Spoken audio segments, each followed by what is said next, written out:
Allora, trovato la posizione. Buongiorno, benvenuti.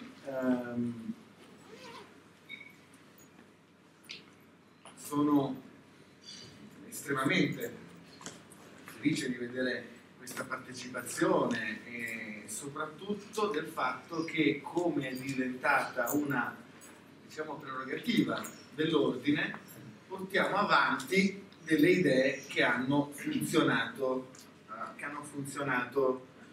bene.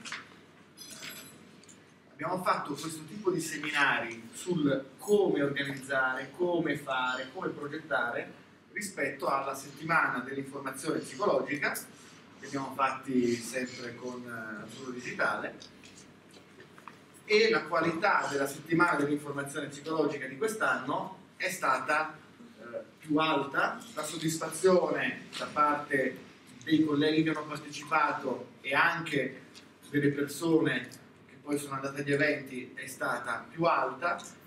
La quantità di persone contattate, raggiunte dalla nostra professione è stata estremamente più alta. Io vado sempre in giro per gli eventi e ho proprio visto la differenza. E allora ci siamo detti, prendiamo il format e replichiamolo sulla innovazione. Perché? Perché io non sono in giuria, però parlo con i giurati, non sono in giuria del premio e quindi non vedo direttamente i progetti. Però ecco, i giurati mi assicurano, che dicono che c'era una parte di progetti, insomma, scritta bene, pronta, fatta e finita, e generalmente andavano bene, o venivano presi per la finale, 12 finalisti, oppure venivano comunque messi in una cerchia ristretta, tra cui poi alla fine della selezione venivano scelti i 12 finalisti.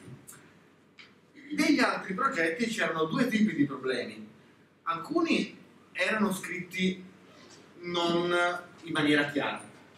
Si capiva che c'era qualcosa di interessante, però non c'era la chiarezza di pensiero presente in chi lo scriveva.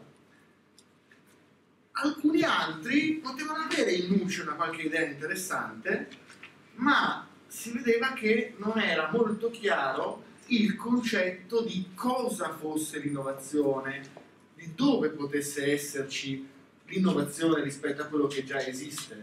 No, replicare qualcosa di qualcun altro non è un'innovazione, ad esempio.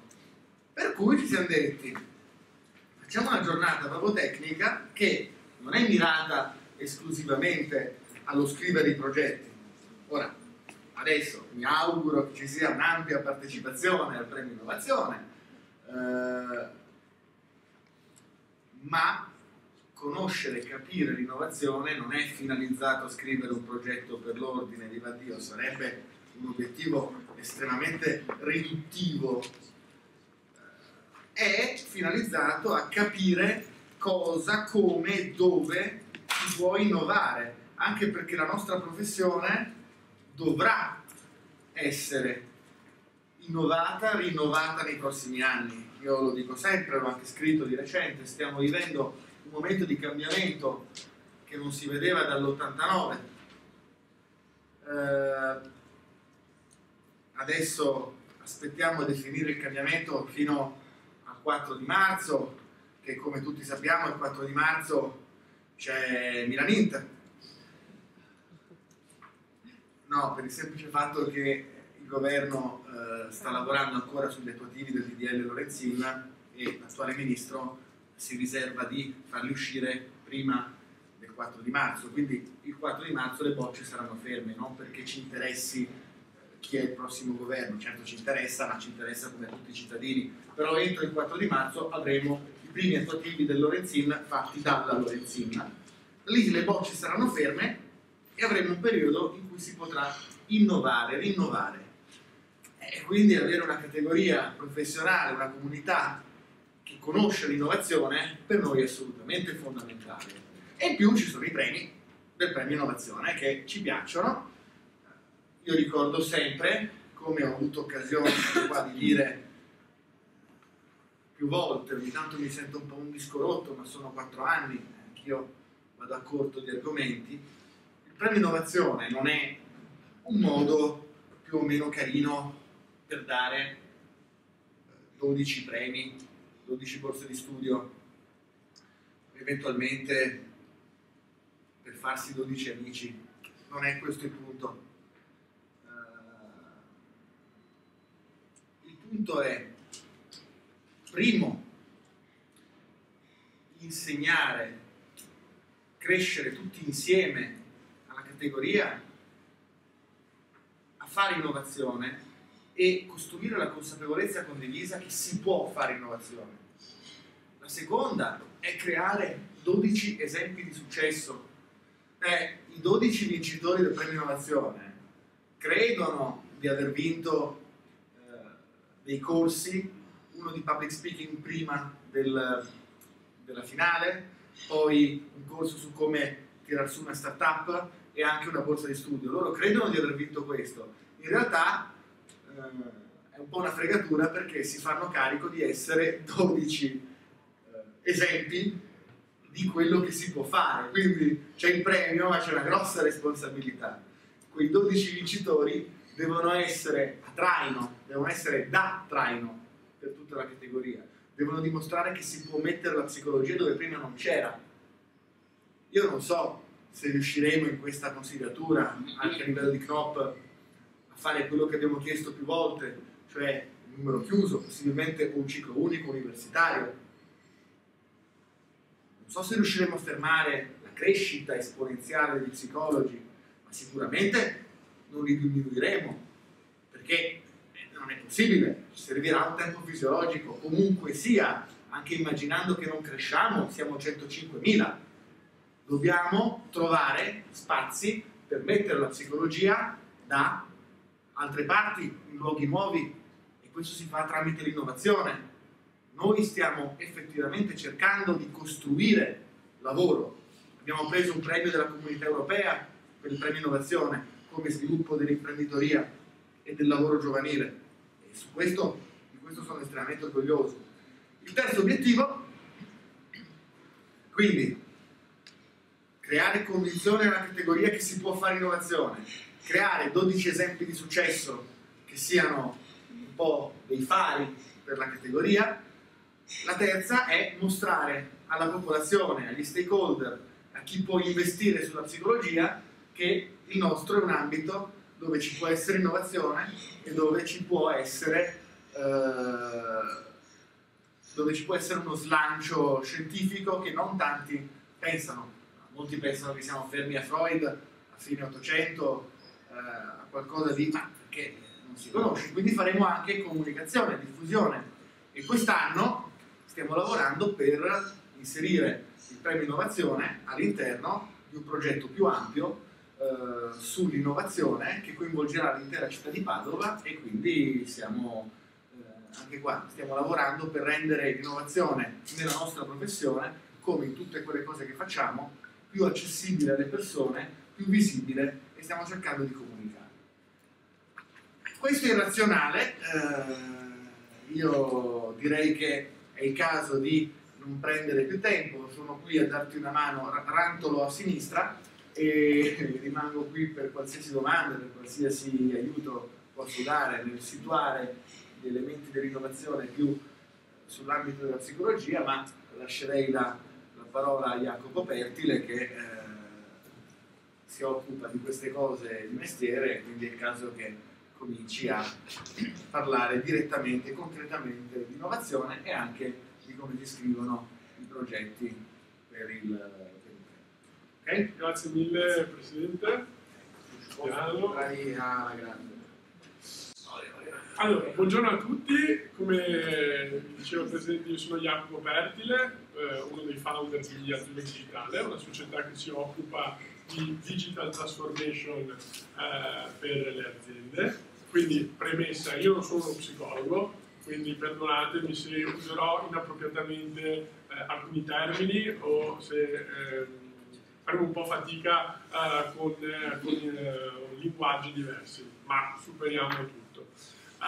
Mi fa molto piacere vedere più di qualcuno di voi che ho conosciuto a novembre per la settimana della comunicazione e della formazione del mondo della psicologia, quindi vuol dire insomma che qualcosa durante quelle sessioni di formazione vi ho trasmesso se siete qui anche oggi. Il mio obiettivo della sessione di oggi è quello di riuscire a trasmettervi ad alto livello alcuni concetti generali sull'innovazione, non prettamente legati alla psicologia. 2. Darvi un primo framework che viene utilizzato in tutto il mondo per fare innovazione, che si chiama Business Model Canvas. Tra le altre cose, come diceva ieri il Presidente a Treviso, una forma diversa di Business Model Canvas è stato premiato 2 edizioni fa al premio Innovazione, e la terza è chiaramente di andare a vedere insieme nello specifico com'è costruito la domanda di partecipazione al premio Innovazione, perché ovviamente il mio augurio e poi la mia speranza è quella di vedere il 17 maggio tanti di voi sul palco a presentare i loro progetti innovativi. Come sottolineava il Presidente, questo vuole essere un inizio chiaramente di percorso per voi, per la creazione di questi nuovi progetti. È una borsa, il premio messo in palio dall'Ordine degli Psicologi del Veneto, che vuole essere un incentivo ad avviare nuove progettualità, speriamo anche nuove imprese, che il nostro territorio ne ha tanto bisogno, in un mondo, quello della psicologia, che dal mio personale punto di vista può permettere veramente tantissime nuove innovazioni e di conseguenza opportunità. Un po' tra le altre cose come vari ordini professionali che sono rimasti magari un po' fermi. Detto questo, l'ordine, i consulenti del lavoro quest'anno ci copiano paro paro il premio innovazione, ma la Presidente, che era in giuria l'anno scorso e sarà in giuria anche quest'anno, ha detto quest'anno lo faccio anch'io, ma proprio uguale, identico, sparato, ma va bene così, nel senso che è bene che le professioni innovino, quindi stanno seguendo anche le nostre orme e siamo molto felici di questo.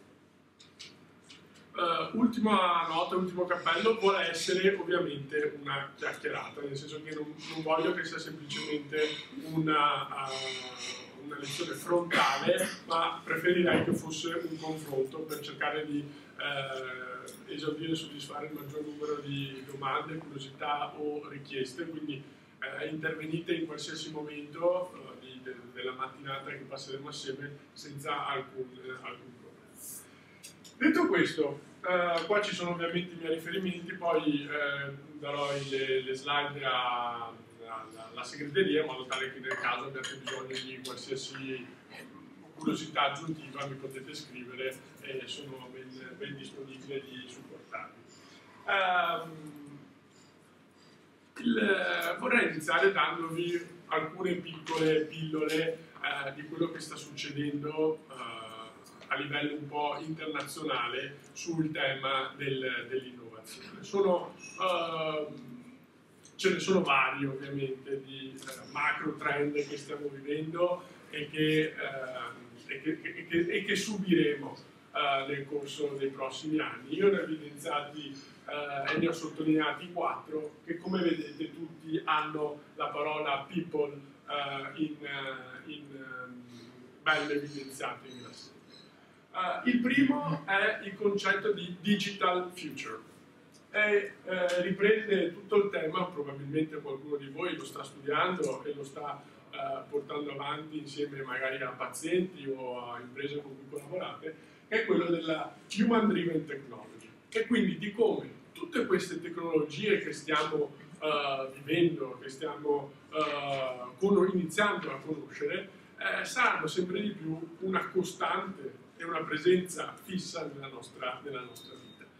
L'obiettivo e l'augurio è quello che queste nuove tecnologie, ve ne cito qualcuna, dalla blockchain, dal telefono con cui viviamo tutti i giorni, dalla virtual reality, possono essere tecnologie che abbiano un impatto positivo sul nostro modo di vivere quotidiano. Non so se qualcuno di voi ha mai visto Black Mirror, è un telefilm sul futuro, insomma, dove ogni puntata tratta di cose che sembrano futuristiche. Una puntata mi era rimasta impressa perché si parlava di un microchip, forse tu l'avevi visto, che si inserisce all'interno della pelle. E in relazione a questo microchip, quando una persona si confrontava con un'altra persona, poteva lasciare un feedback, una valutazione da 1 a 5 stelle, una cosa stile TripAdvisor. L'obiettivo qual era? Era stimolare la popolazione a essere migliore, quindi a far sì che nel quotidiano uno potesse dare il 100% nei confronti degli altri. Da un lato sembra una cosa quasi positiva, dall'altro, urca, cammino per strada, sono incazzato per i cavoli miei, rispondo male a una persona, a 1 stella, valutazione negativa. Questa cosa poi aveva chiaramente un impatto sui lavori che una persona poteva fare in relazione alla valutazione. Sembra una cosa assolutamente assurda e fuori da ogni logica. Bene, in Cina stanno iniziando a introdurre una cosa del genere per andare a valutare ogni singolo cittadino su come si comporta nella sua daily routine. Questo esempio per dire cosa? Che dobbiamo considerare assolutamente queste nuove tecnologie non come fa mia madre, psicologa, avversa a qualsiasi forma di tecnologia, per l'amor di Dio, Skype, una sessione su Skype con un paziente, no, assolutamente no, ma come un'opportunità da sfruttare per la nostra professione e per la nostra vita quotidiana. Occhio alla deontologia! Quindi questo è il primo input che voglio lanciarvi, anche chiaramente per possibili progetti che potete andare a presentare. Il secondo concetto riguarda il tema della cosiddetta servitization. Servitization è il connubio, è una parola che sta a identificare questo nuovo grande trend. E quindi il concetto che le persone sempre meno hanno interesse a possedere le cose, ma sempre più hanno piacere di fruirle e utilizzarle. Non mi interessa più avere tendenzialmente la macchina, mi interessa avere un qualcosa che mi porti da A a B. Vi faccio questo esempio. L'anno scorso mi trovavo a San Francisco e dovevo andare dalla Bay Area alla Silicon Valley. Ovviamente c'erano i mezzi pubblici, c'era Uber, che qua incredibilmente viene boicottato, c'erano i taxi, ma c'erano anche svariate piattaforme che permettevano alle persone di mettere a disposizione la loro auto privata alla collettività per utilizzarla 1, 2, 3, 4, 5 giorni in relazione al tempo che uno aveva a disposizione di mettere l'automobile perché non la utilizzava, o chiaramente della necessità che aveva la controparte. A me serviva una giornata la macchina, ho scaricato questa app molto semplice, ho preso in affitto la macchina, sono andato a casa del tipo, mi ha dato le chiavi, ho preso la macchina dalla mattina alla sera, mi sono fatto il giro per la Silicon Valley e sono tornato a San Francisco. Sembra una cosa assolutamente futuristica, ma in realtà sta arrivando anche a Milano e a Roma questo concetto, città congestionate dove si fa sempre più fatica a muoversi, il limite di macchine dopo un po' non è che si può più di tanto superare, e quindi persone che non utilizzano la propria macchina la mettono al servizio, a disponibilità della collettività, e in relazione a quello io la prendo in affitto, la uso quei 2, 3 giorni, 4 giorni al mese e ho risolto il mio problema. Quindi si sta passando da un concetto di possesso a un concetto di servizio. Un altro esempio, immagino più comune, Airbnb. Qualcuno di voi l'ha mai sentito parlare. La piattaforma che sta ormai prendendo il sopravvento in tutto il mondo, dove chiunque può diventare un affittuario del proprio appartamento. Tendenzialmente ora io non guardo più gli alberghi quando devo andare in visita in una città o devo spostarmi per lavoro. Guardo gli Airbnb, ho una casa intera da prendere in affitto, spendo anche meno rispetto all'albergo, meglio di così. Quindi il secondo grande concetto che stiamo vivendo e che vivremo sempre di più e avrà sempre più declinazioni sarà quello della servitization. Ok? Fermatemi ogni volta che c'è qualche dubbio, qualche curiosità, qualcosa che non è chiaro. Ultimissimo esempio, stavo facendo benzina ieri per andare a Treviso e ero davanti al benzinaio, ho visto un vecchio Blockbuster. Ho detto, caspita, fino a 4-5 anni fa chiunque di noi andava ad affittare la cassetta o il DVD da Blockbuster per vedersela a casa. Quindi uscivi di casa, prendevi il DVD, poi te lo dimenticavi di restituire, spendevi più di quanto avresti speso per comprare il DVD, però insomma avevi un determinato servizio. Oggi quanti di voi affittano DVD o cassette? Beh, non parliamo di cassette. Quanti di voi affittano DVD? Cosa utilizzate per fruire dei film?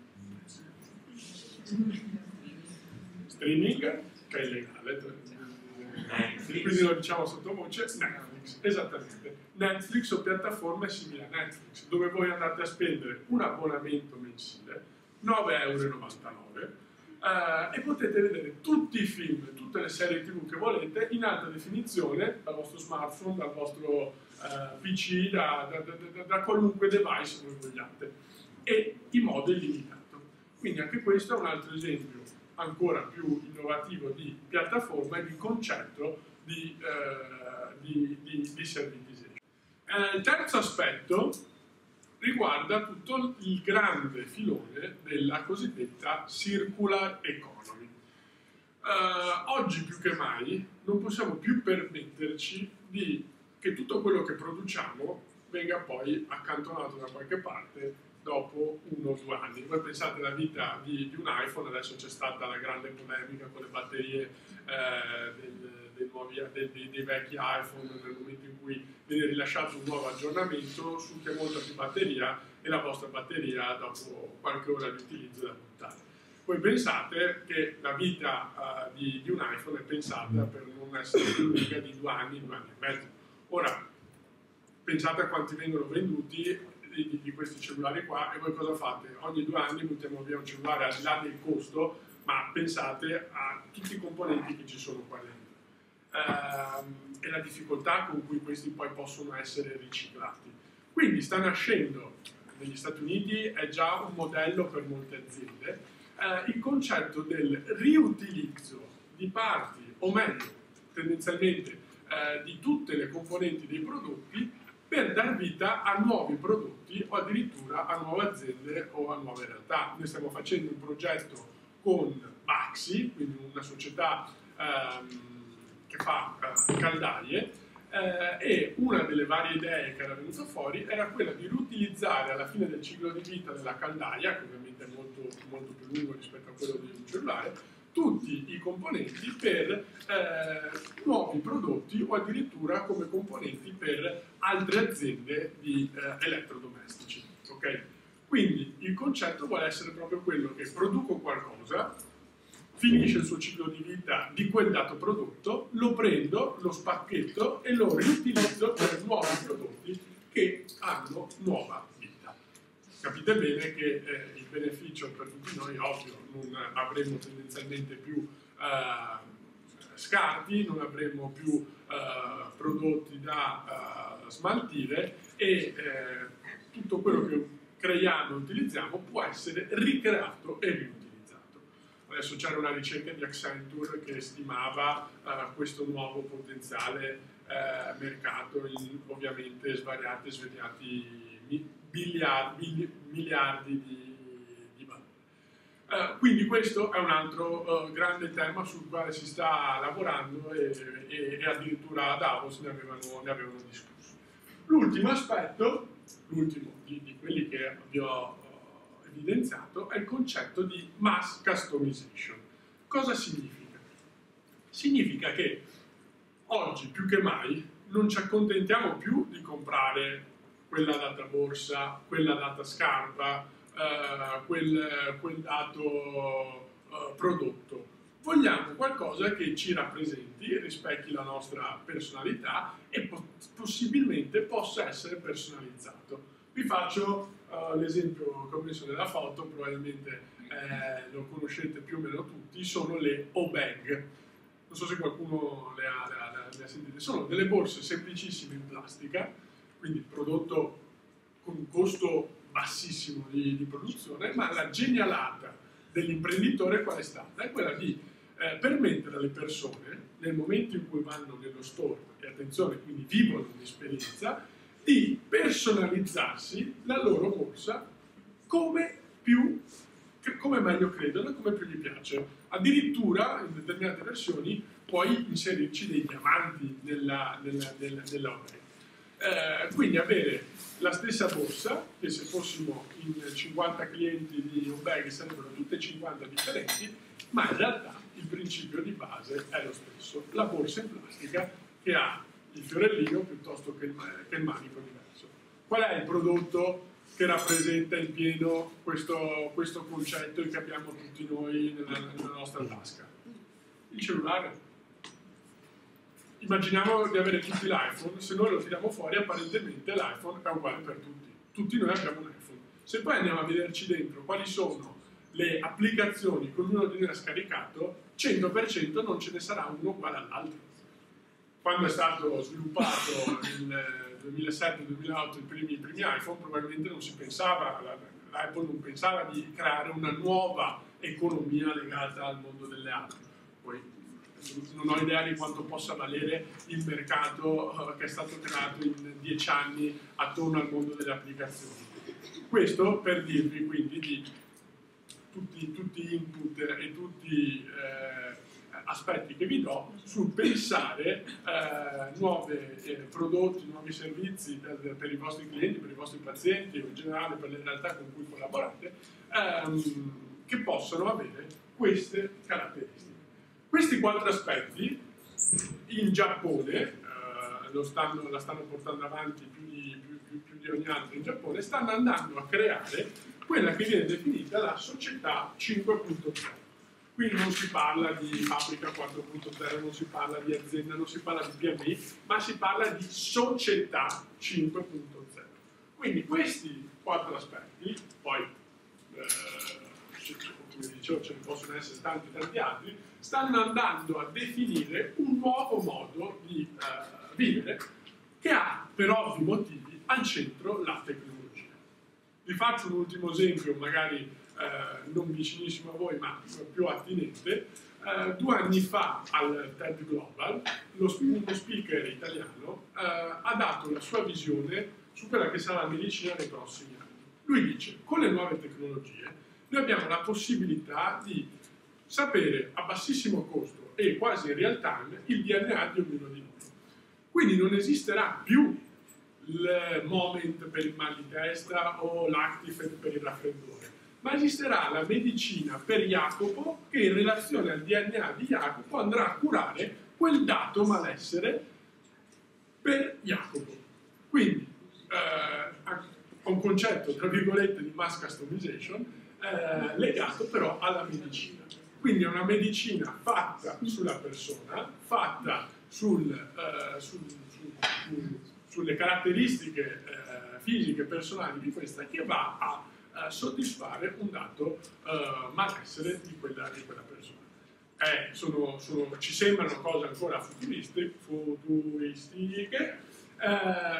ma che in realtà probabilmente nei prossimi 5 anni saranno di uso quotidiano. Cosa significa per voi innovazione? Cosa vuol dire innovare?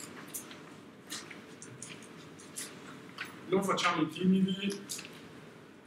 Ieri sono venute fuori tantissime diverse idee, mi piacerebbe sapere anche le vostre e capire un po' qual è il vostro punto di vista di innovazione. Secondo me innovare significa creare un modo nuovo magari di approcciarsi anche ai materiali che non utilizziamo oppure all'ambiente, oppure al rapporto anche con gli altri. Creazione. Perfetto.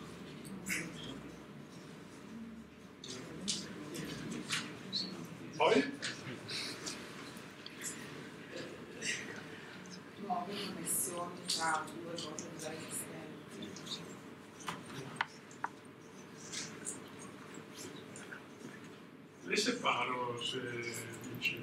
Nuove connessioni e cos'è che hai detto?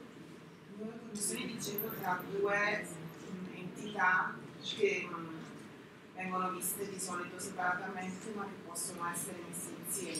Ok.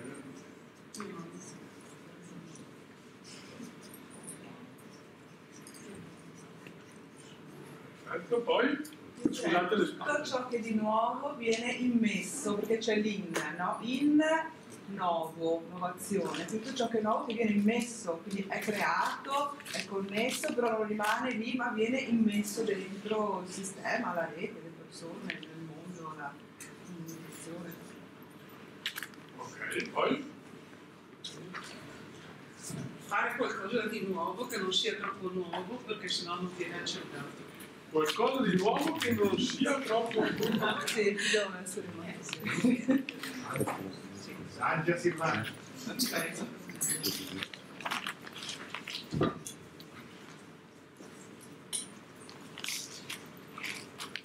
Poi? Vedere prima, cioè intuire qualcosa che altri non vedono, ma che possibilmente c'è già, come diceva la guida esistente, qualcosa che c'è già, ma che io vedo prima degli altri. Perfetto. Qualche altra idea? Vedere da un punto di vista diverso.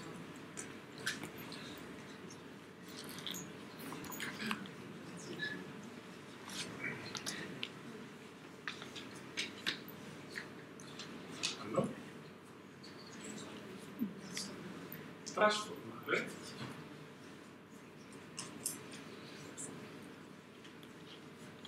Ok, abbiamo dato tanti diversi punti di vista, tutti ovviamente giustissimi. Diciamo che vi siete focalizzati molto sulla novità, quindi sulla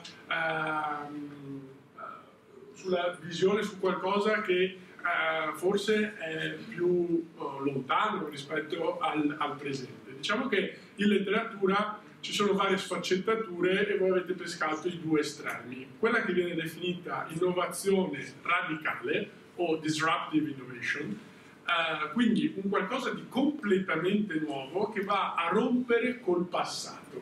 Questa è una cosa difficilissima da fare. È stato fatto una ricerca e le aziende in media riescono a fare e a sviluppare la disruptive innovation una volta ogni 40 anni. Quindi capite bene quanto difficile sia creare veramente una separazione col passato. Ovviamente ce ne sono tanti di esempi, non si contano invece gli insuccessi. Dall'altro invece c'è la cosiddetta innovazione incrementale, quindi questi sono i due estremi. Innovazione incrementale che cosa significa? Significa che io prendo qualcosa di esistente e vedendolo da un diverso punto di vista, trovando una diversa applicazione, aggiungendo o sottraendo delle variabili al modello che è stato pensato, alla ricerca che è stata fatta, io riesco a creare qualcosa di nuovo. Qualcosa di nuovo che magari può avere applicazioni per un campo inesplorato. Ieri il Presidente faceva un esempio di un progetto vincitore, insomma è stato tra i premiati l'anno scorso, dell'applicazione del concetto di psicologia al mondo dei veterinari. Io qua ho fatto una piccola carrellata di alcune definizioni e poi ci soffermeremo su una a me cara. Questa prima definizione, molto semplice, trasformare un'idea che dia in una soluzione che aggiunga valore dal punto di vista della prospettiva del cliente. Questo è un primo concetto fondamentale, cioè quando si fa innovazione tendenzialmente le aziende si dimenticavano, adesso lo stanno facendo di più, di mettersi nei panni di chi fruisce del loro servizio. Una volta, non so se avete visto la serie TV su Olivetti, Olivetti aveva commissionato delle ricerche di mercato per capire cosa effettivamente volesse il mercato. Il mercato era venuto fuori che voleva delle, come si chiamano, delle macchine da scrivere più robuste, pesanti, compatte, e lui dice, bene, questa è una cavolata. io non mi interessa seguire quello che vuole il mercato, io voglio fare una macchina da scrivere leggera, colorata, che sia trasportabile. Ed è stato la Libera 22, si chiamava il modello, Lettera 22, il più grande successo di Olivetti. Casi così ne esistono pochissimi. Un altro da citare è Steve Jobs, ma ne esistono veramente pochi che riescono a influenzare in questo modo la volontà e il volere dei clienti.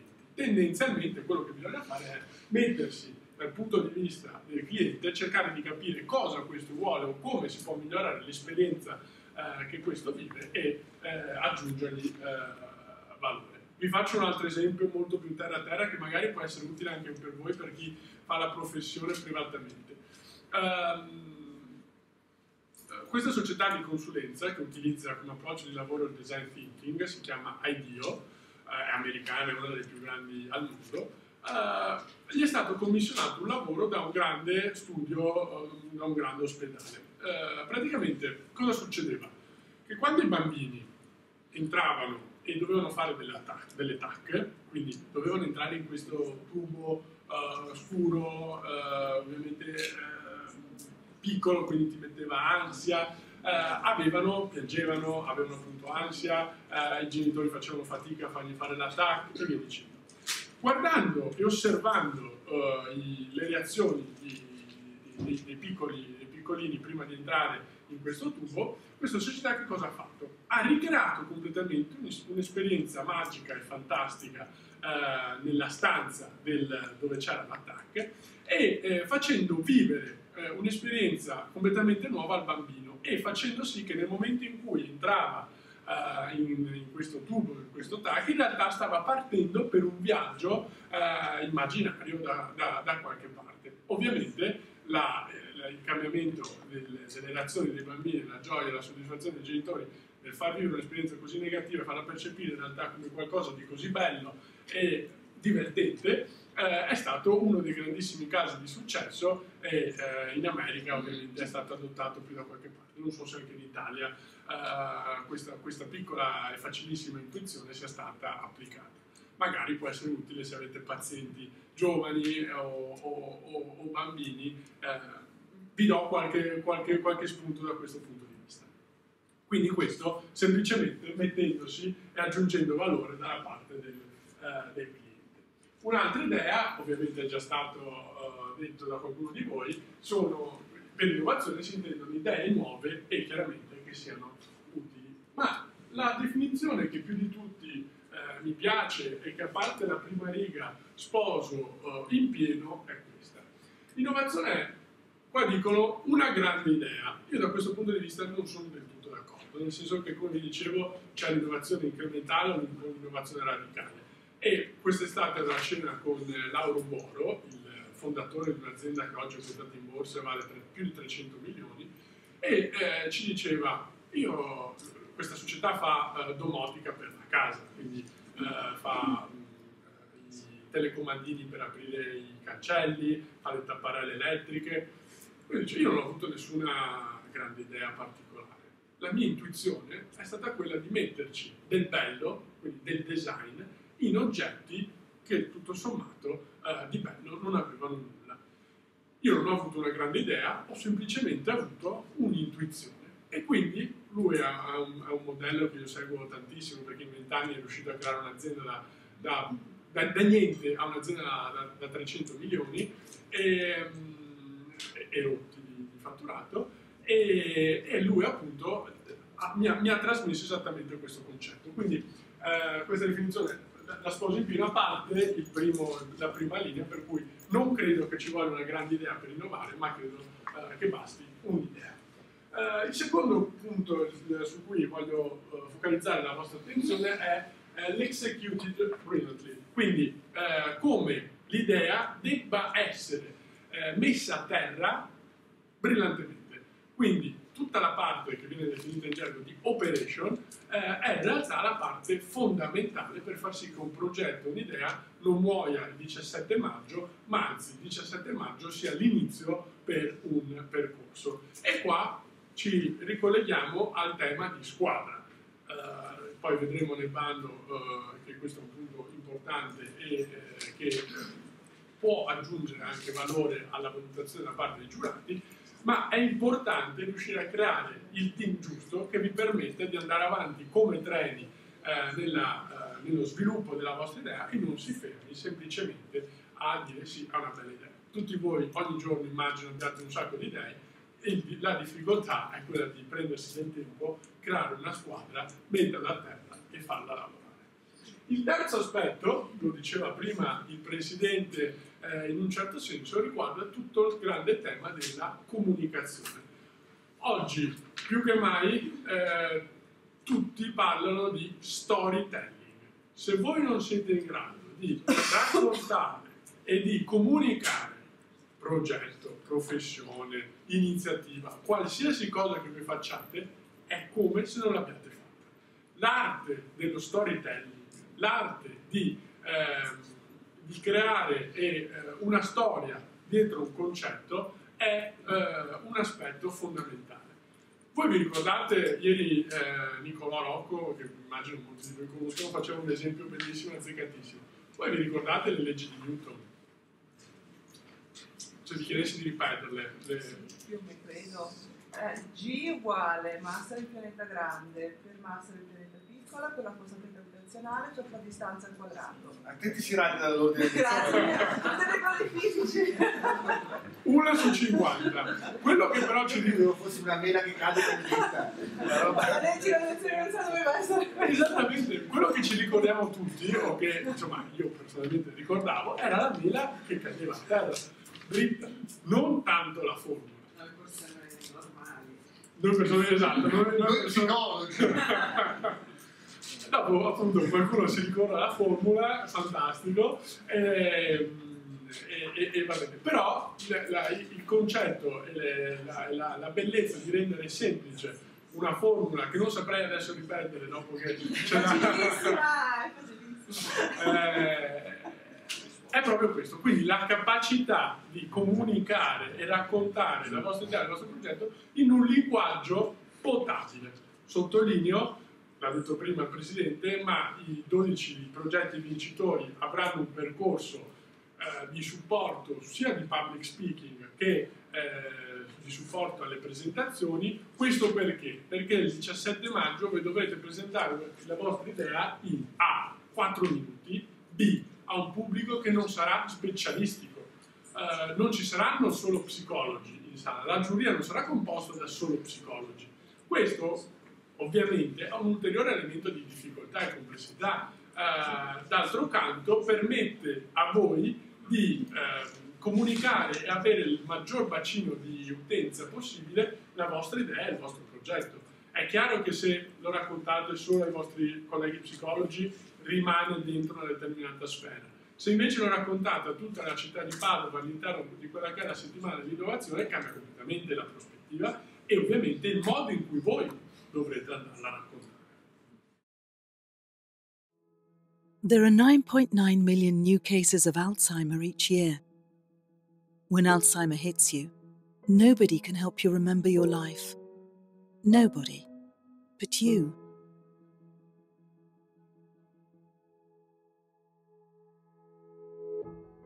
Chat Yourself helps you remember by chatting to yourself. We created a chatbot which collects the entire life of Alzheimer's sufferers and gives back vital information 24 hours a day. And we've based it on Facebook, the life diary that everyone has in their pocket. Using push notifications, it helps even without any requests.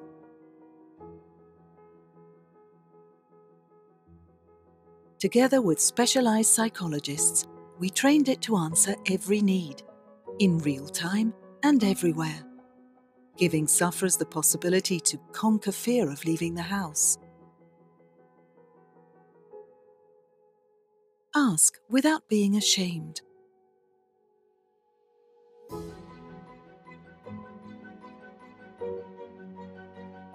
Take back the control of their daily routine.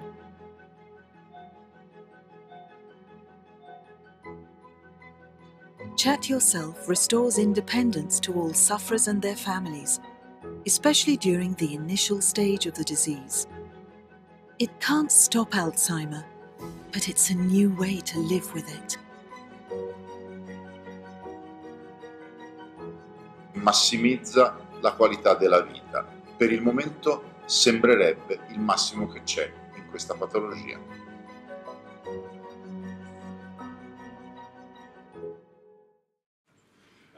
Questo per me è un bellissimo esempio di innovazione fatto in Italia, oltretutto. Volevo condividere con voi questo, si chiama Innovation Radar, è stato sviluppato dalla Mid Sloan University e rappresenta in maniera molto facile i 4 principali ambiti di innovazione e alcune sfaccettature.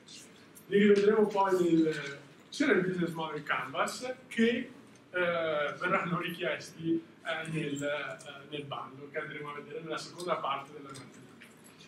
Diciamo che sono appunto, è un cerchio in realtà, ma noi consideriamo principalmente i 2 assi.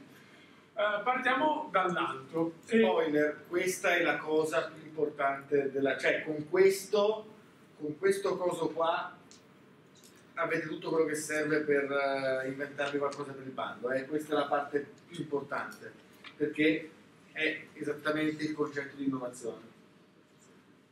Qua abbiamo la prima forma di innovazione, che è quella, diciamo, che avete citato voi prima.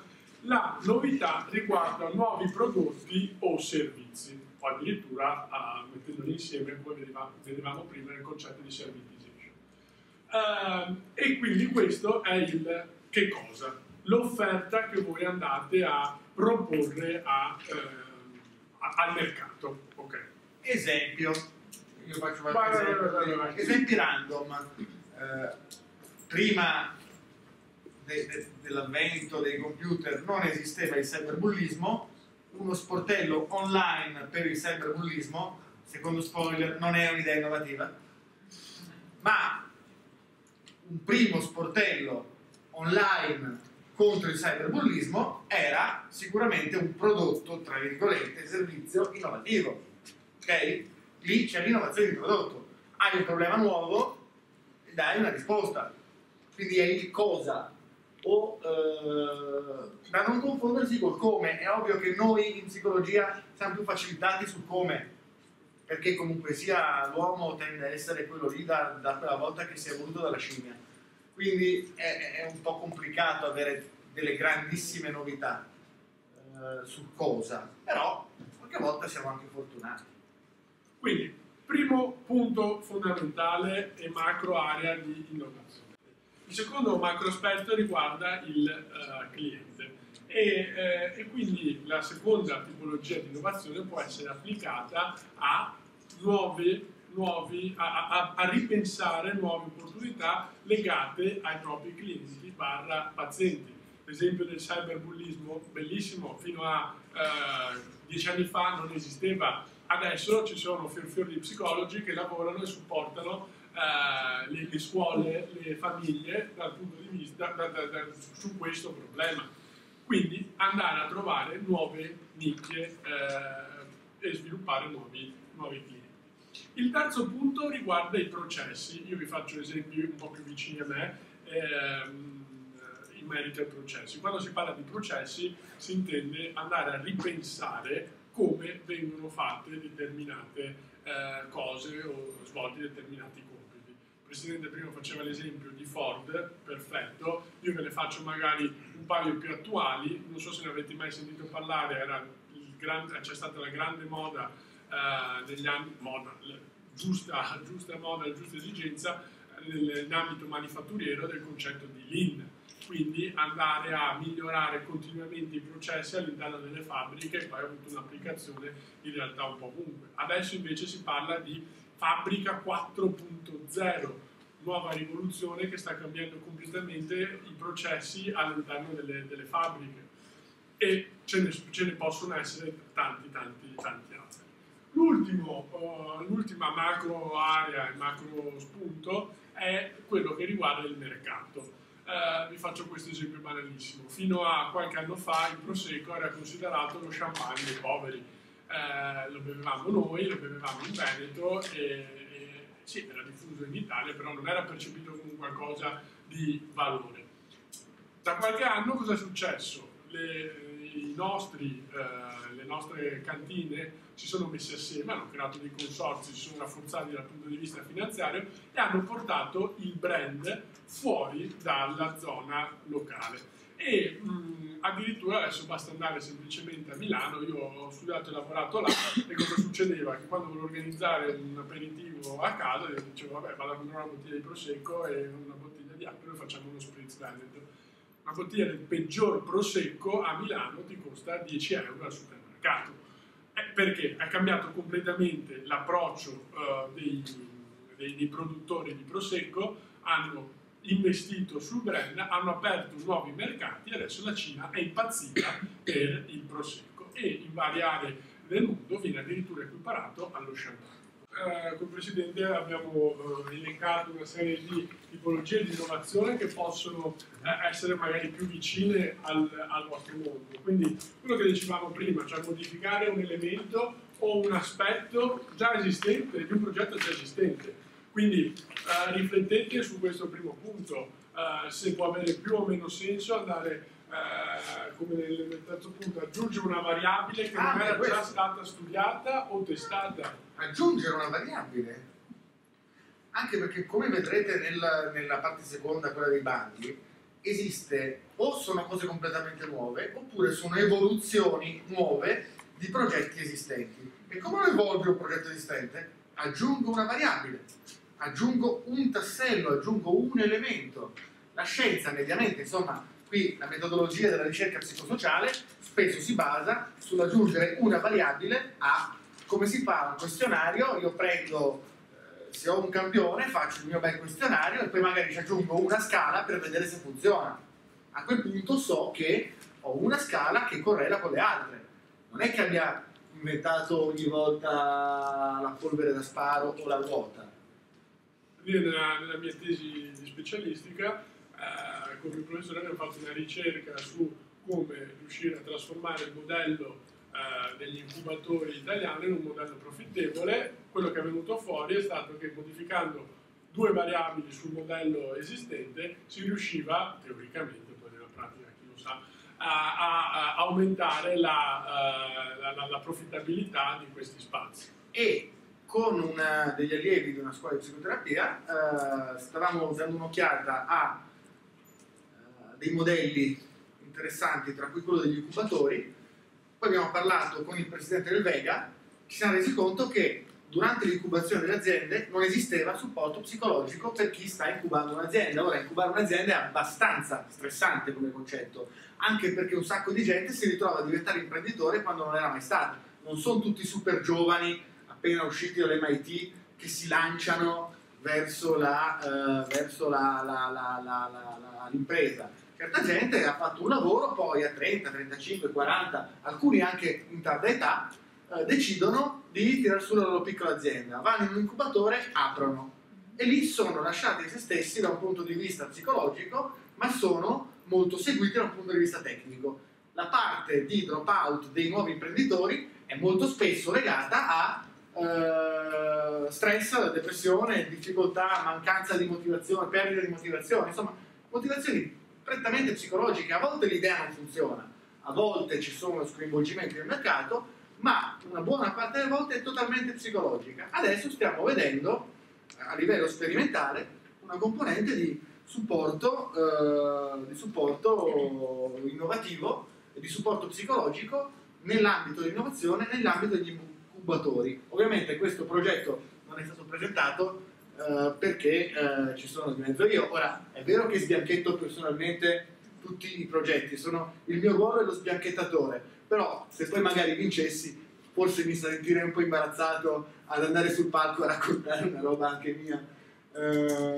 No, questa cosa è molto bella, nel senso che non so se ne avete mai sentito parlare, Scuola Zoo, è una società che è fondata da un padovano, caro amico, che organizza viaggi adesso per liceali, universitari e post-universitari.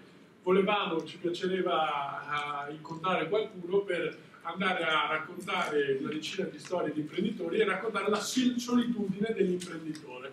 E quindi potrebbe essere interessante sviluppare assieme magari questa cosa qua. Vabbè, off topic.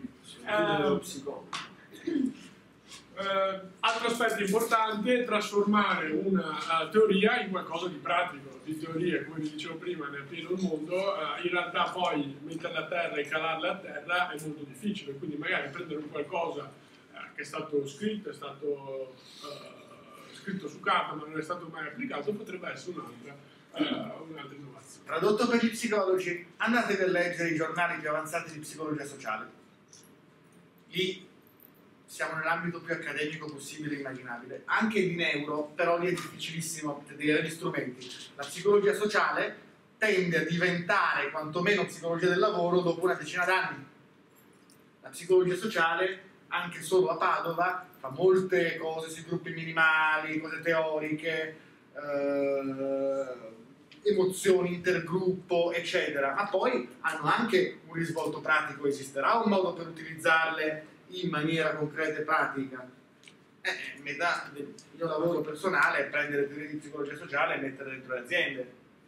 Si può fare, non è neanche così, questa non è una cosa così difficile, e c'è un sacco di ricerca che viene prodotta di tipo teorico utilizzabile oggi come oggi in Italia e non solo.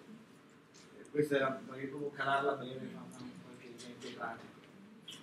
E vabbè, creare un nuovo progetto. Volevo condividere con voi il framework del Business Model Canvas. Questo qua è un framework che è stato utilizzato milioni di volte in tutto il mondo per un semplice motivo, perché è semplicissimo e racchiude tutti i principali aspetti che una qualsiasi persona deve considerare nel momento in cui si approccia a un nuovo progetto o vuole sviluppare una nuova idea. Ogni blocco, sono 9 in tutto, risponde ad una domanda che serve a dare completezza al progetto. Parto, interrompetemi in qualsiasi momento vogliate, in qualsiasi momento io non spieghi in modo chiaro il concetto. Parto dal Customer Segments. Cosa significa? Il Customer Segments significa l'audience, il target per cui voi andate a pensare e sviluppare una nuova idea, un nuovo progetto. Chi sono i vostri potenziali clienti? Chi sono i vostri possibili pazienti?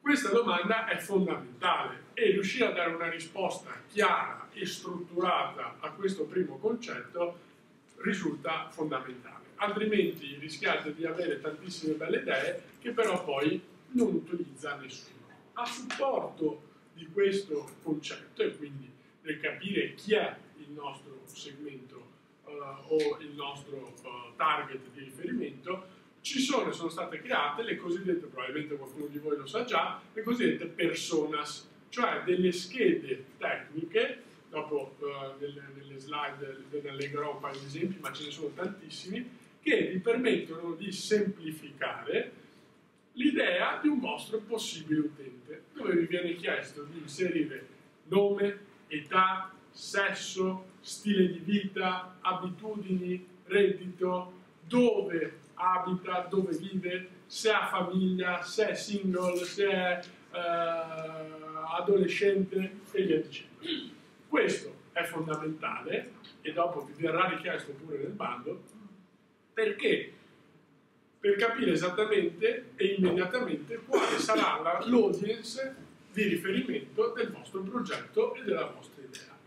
Nel momento in cui voi andate a scrivere Chiara, avete già risolto un primo problema. Ovviamente possono esserci più target diversi di riferimento in relazione al vostro prodotto o servizio. Immaginiamoci il cyberbullismo sugli adolescenti, probabilmente il vostro target sarà duplice, saranno sia gli adolescenti a cui poi voi andrete effettivamente a dare supporto, ma prima di tutto saranno, penso, immagino, non lo so, forse anche no, le scuole o le famiglie che dovranno sensibilizzare gli studenti al fatto che c'è questa opportunità di supporto e a lavorare prima di tutto su di loro. Quindi, in un'ipotetica idea legata al cyberbullismo, i vostri target, i vostri clienti di riferimento non saranno solo e soltanto gli adolescenti, perché se andate su di loro probabilmente ne avrete molti meno. Andando a impattare invece su diverse tipologie, quali appunto scuole, istituzioni, la famiglia, probabilmente sarà più facile avere i ragazzi da voi. Primo punto centrale, quindi il target di riferimento.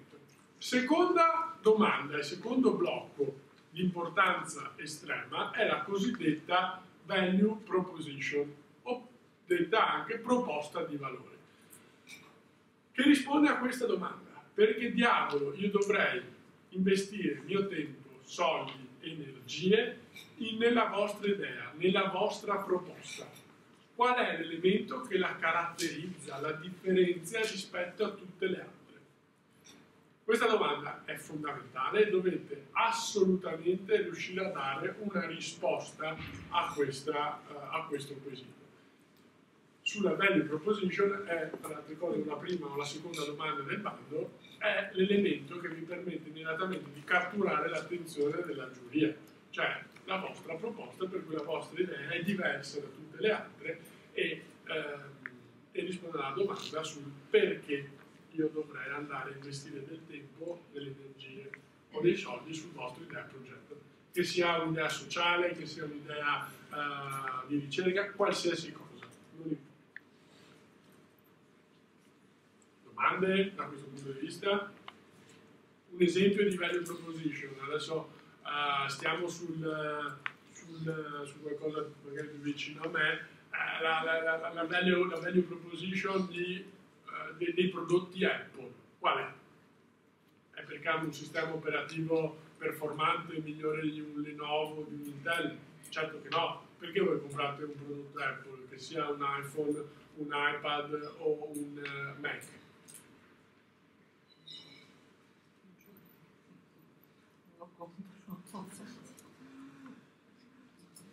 Per il design, per l'immagine, per il brand, per la user experience. Cosa? Infatti non lo compro perché costa il 30 anche di % in più rispetto alla stessa performance di un altro prodotto e io dico no, per l'immagine non c'è chi è interessato alla performance pure, invece magari interessato all'immagine, al brand o alla user experience. I prodotti Apple tendenzialmente sono molto più facili da utilizzare rispetto ad altri, perlomeno le ricerche così dicono. La value proposition quindi è questa, non è tanto la potenza del sistema, del processore o la scheda grafica, okay? Per farvi un esempio. Il terzo blocco, chiaro fin qua i due customer segment, quindi il target, value proposition, perché io dovrei acquistare il prodotto o servizio.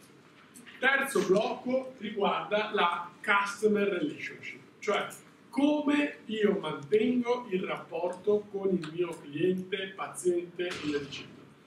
L'amministratore delegato, sempre di NICE, la società di cui vi parlavo prima, cosa dice? Dice che la nuova forma di marketing del futuro, meglio in realtà anche una volta del presente, sarà proprio la capacità delle aziende di fare customer relationship, quindi di mantenere e avere un grande rapporto con i clienti. Vi faccio un esempio stupido. A febbraio compro casa e attivo il contratto della luce e gas con non mi ricordo che società. Passano 3 mesi e non riesco ancora a entrare con le credenziali nella mia area personale. Okay? Stiamo parlando di una commodity, l'energia elettrica. Scrivo al servizio clienti dicendo guardate che le password che mi avete dato non funzionano. Sì, mi sistemate il problema? Sì, non preoccupate, adesso sistemiamo. Passano altri 2 mesi, intanto mi arrivano le bollette, io non posso vedere i miei consumi. Chiamo, mi dicono sì, abbiamo già il ticket aperto, scusaci, abbiamo avuto tanti problemi. Alla terza volta non li ho più chiamati, ho cambiato operatore, ho cambiato servizio. È una cavolata, ma è l'incapacità di gestire il rapporto con il cliente che mi ha obbligato a cambiare operatore per un servizio che è una commodity, quindi che non mi cambia nulla che sia un operatore che sia l'altro. Ok? Questo aspetto è fondamentale. Facciamo un altro esempio più pratico di come sono cambiate e di come sta cambiando il rapporto azienda-persona nel tempo. Fino a 6-7 anni fa, con la Vodafone di turno, com'è che vi interfacciavate? C'era il numero clienti, il famoso 190, l'operatore, ok, poi il negozio, andavate in negozio e potevate gestire le problematiche. Mio padre scriveva qualche lettera quando era incazzato, o il fax. Diciamo c'erano 4 canali. Okay. Oggi quante possibilità avete di entrare in contatto con la Vodafone? L'app chat del sito. Facebook. Aggiungo Twitter, Instagram e LinkedIn. Email. Negozio in store. Community varie. E forum anche forum. per avere informazioni tra... Ora, capite bene uno, quante opportunità voi avete per entrare in contatto con l'azienda, per richiedere informazioni e acquisire appunto informazioni dall'azienda. Dall'altra parte la complessità che ha l'azienda nel gestire tutte queste diverse forme di ingaggio col cliente, che però il cliente richiede per forza. Oggi, se io scrivo su Facebook alla Vodafone, se non mi rispondono entro un'ora, mi altero.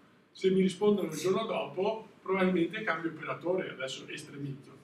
A novembre ero in montagna, stavo comprando un volo aereo, c'era la connessione che andava male, ho comprato 2 voli all'Italia nel giro di un quarto d'ora, stesso giorno, stessamente, era palesemente un errore, ho scritto sulla pagina Twitter dell'Italia, mi hanno preso in giro tutti i miei amici perché hanno visto questa cosa qua, ma nel giro di un'ora mi hanno risposto, mi hanno chiamato, hanno risolto il problema e 2 giorni dopo avevo l'accredito sul mio conto corrente della spesa in più che avevo sostenuto. Servizio eccellente, io comprerò solo voli all'Italia quando posso, magari spendendo anche un po' di più, ma il servizio che ho avuto è eccesso. Quindi, per farvi capire l'importanza, ok, oggi più che mai, della customer relationship e del modo in cui voi vi interfacciate e ingaggiate col vostro paziente o cliente.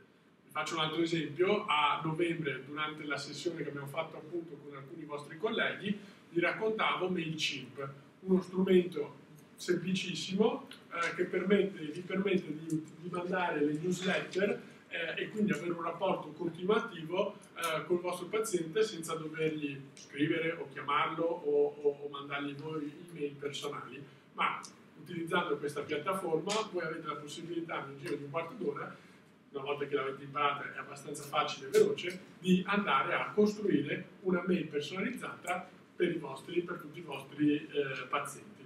Modo semplicissimo di mantenere e continuamente avere un rapporto e un ingaggio con il vostro paziente o riattivarlo magari nel caso in cui si sia perso. Poi abbiamo i canali, quarto blocco. I canali rappresentano il modo con il quale voi andate a distribuire il valore per il vostro cliente. Quindi, da un altro punto di vista invece che magari vi interessa di più, è il modo con il quale voi andate a fare comunicazione della vostra idea, del vostro prodotto, del vostro servizio, quindi il marketing. Questa è una cosa che può essere vista da entrambi i punti di vista. Nel momento in cui avete un'idea, un progetto, un prodotto o un servizio, una delle prime cose a cui dovete pensare è assolutamente come lo comunico, come faccio sì che tutta Padova possa entrare in contatto con il premio innovazione. Sparo, ok? Poi abbiamo l'altra parte. L'altro blocco, come vedete, l'altro blocco importante è quello dei partner.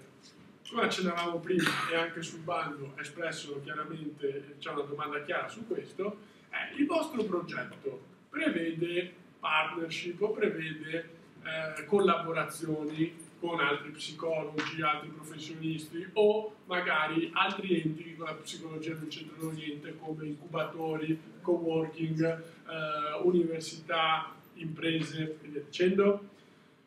Perché è importante questa cosa qua? Non fondamentale per la premialità, ma può dare sicuramente un segnale importante. Perché chiaramente vuol dire che riuscite a coinvolgere più categorie e quindi più attori del vostro progetto e di conseguenza l'utilizzo di quello che state andando a sviluppare e ad adottare è sicuramente potenzialmente più vasto e coinvolgente. Ok? Poi abbiamo gli ultimi due blocchi che sono rappresentati dalle attività e dalle risorse chiave. Cosa sono? Sono semplicemente le attività, quello che dovete fare per sviluppare il progetto e le risorse, tutto ciò che necessitate per realizzare il progetto, che sono risorse finanziarie, risorse di personale, risorse di spazi, risorse di uffici e via dicendo. Infine abbiamo le due basi su cui poggia tutto il canvas, che non dovete assolutamente dimenticare, ma anzi dovete prendere e tenere in considerazione, che sono dettati dall'area dei costi e l'area ricavi. Ovviamente non vi si richiede di sviluppare un business plan dettagliato sul vostro progetto, ma è importante che abbiate un'idea di quali saranno i costi che andrete a sostenere per le prime fasi del progetto e quali possono essere i potenziali ricavi che voi andrete a generare con quel progetto, che siano da considerare anche ricavi magari sotto forma di minor costi sociali, se il progetto che andate a sviluppare è un progetto che ha un forte impatto sociale, magari legato, per dire, al mondo delle persone affette da sindrome di Down, e quindi magari il fatto di dargli un lavoro gli apre nuove opportunità, sgrava la famiglia della gestione giornaliera e continuativa. Questi sono tutti, non sono ricavi diretti del progetto, ma sono meno costi per la società. Iniziamo la seconda parte più tecnica e riferita nello specifico al bando. Ora, fatemi tutte le domande che volete, tutte le domande che vi vengono in mente, qualsiasi cosa, perché è un'occasione per capire anche tecnicamente il bando. Allora, partiamo dall'inizio. Punto 1, ovviamente, per partecipare il capofila del progetto deve essere per forza di cose iscritto all'albo degli psicologi della sezione del Veneto. Punto fondamentale. Secondo punto fondamentale da cui non si transige è questo trafiletto, cioè l'autenticità e la paternità del progetto. Ok, lo diamo per scontato, ma è importante sottolinearlo e specificarlo. Una persona può presentare solo un progetto, immagino, o più progetti? Una persona, cioè il capofila, diciamo, oppure la persona, se è capofila di un progetto, può essere in un'altra forma, magari perché è socio di un'associazione, partner in un altro progetto? Può essere dentro solo a un progetto. Ok, come persona singola, come persona singola. in varie forme, insomma. Cioè, può essere presente come capofila solo su un progetto, poi può essere partner in altri progetti. Ok. Posso esserci. Corretto? Mi dico la regia che ho detto bene. Autenticità, che è un progetto vostro, solo vostro, che non è che l'avete preso e copiato da altre parti. Questa è l'autenticità, che la ricerca è vostra, che la messa in pratica la state facendo voi, cioè, che è una cosa che non è stata fatta da altri.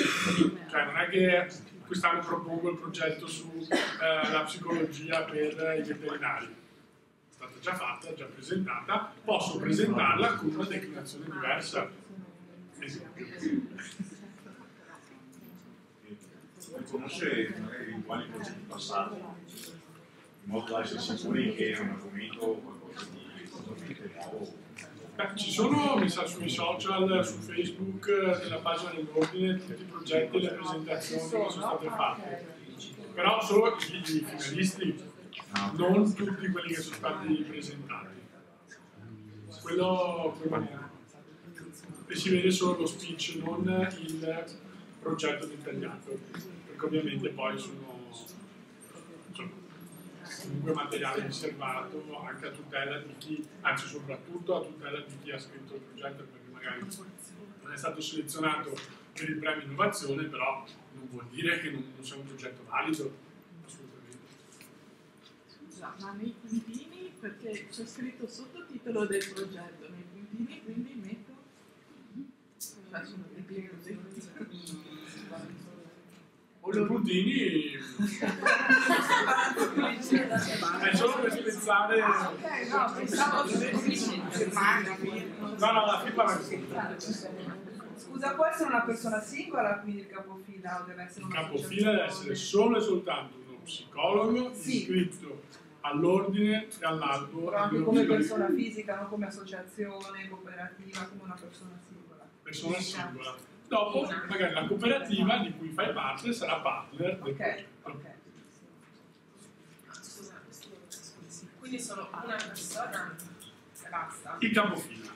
Dopo, in fondo, dopo lo vediamo, c'è una sezione con scritto partner e là potete inserire tutti i partner che volete, che ritenete chiaramente strategici per il vostro progetto. Ma anche un altro psicologo? Assolutamente sì.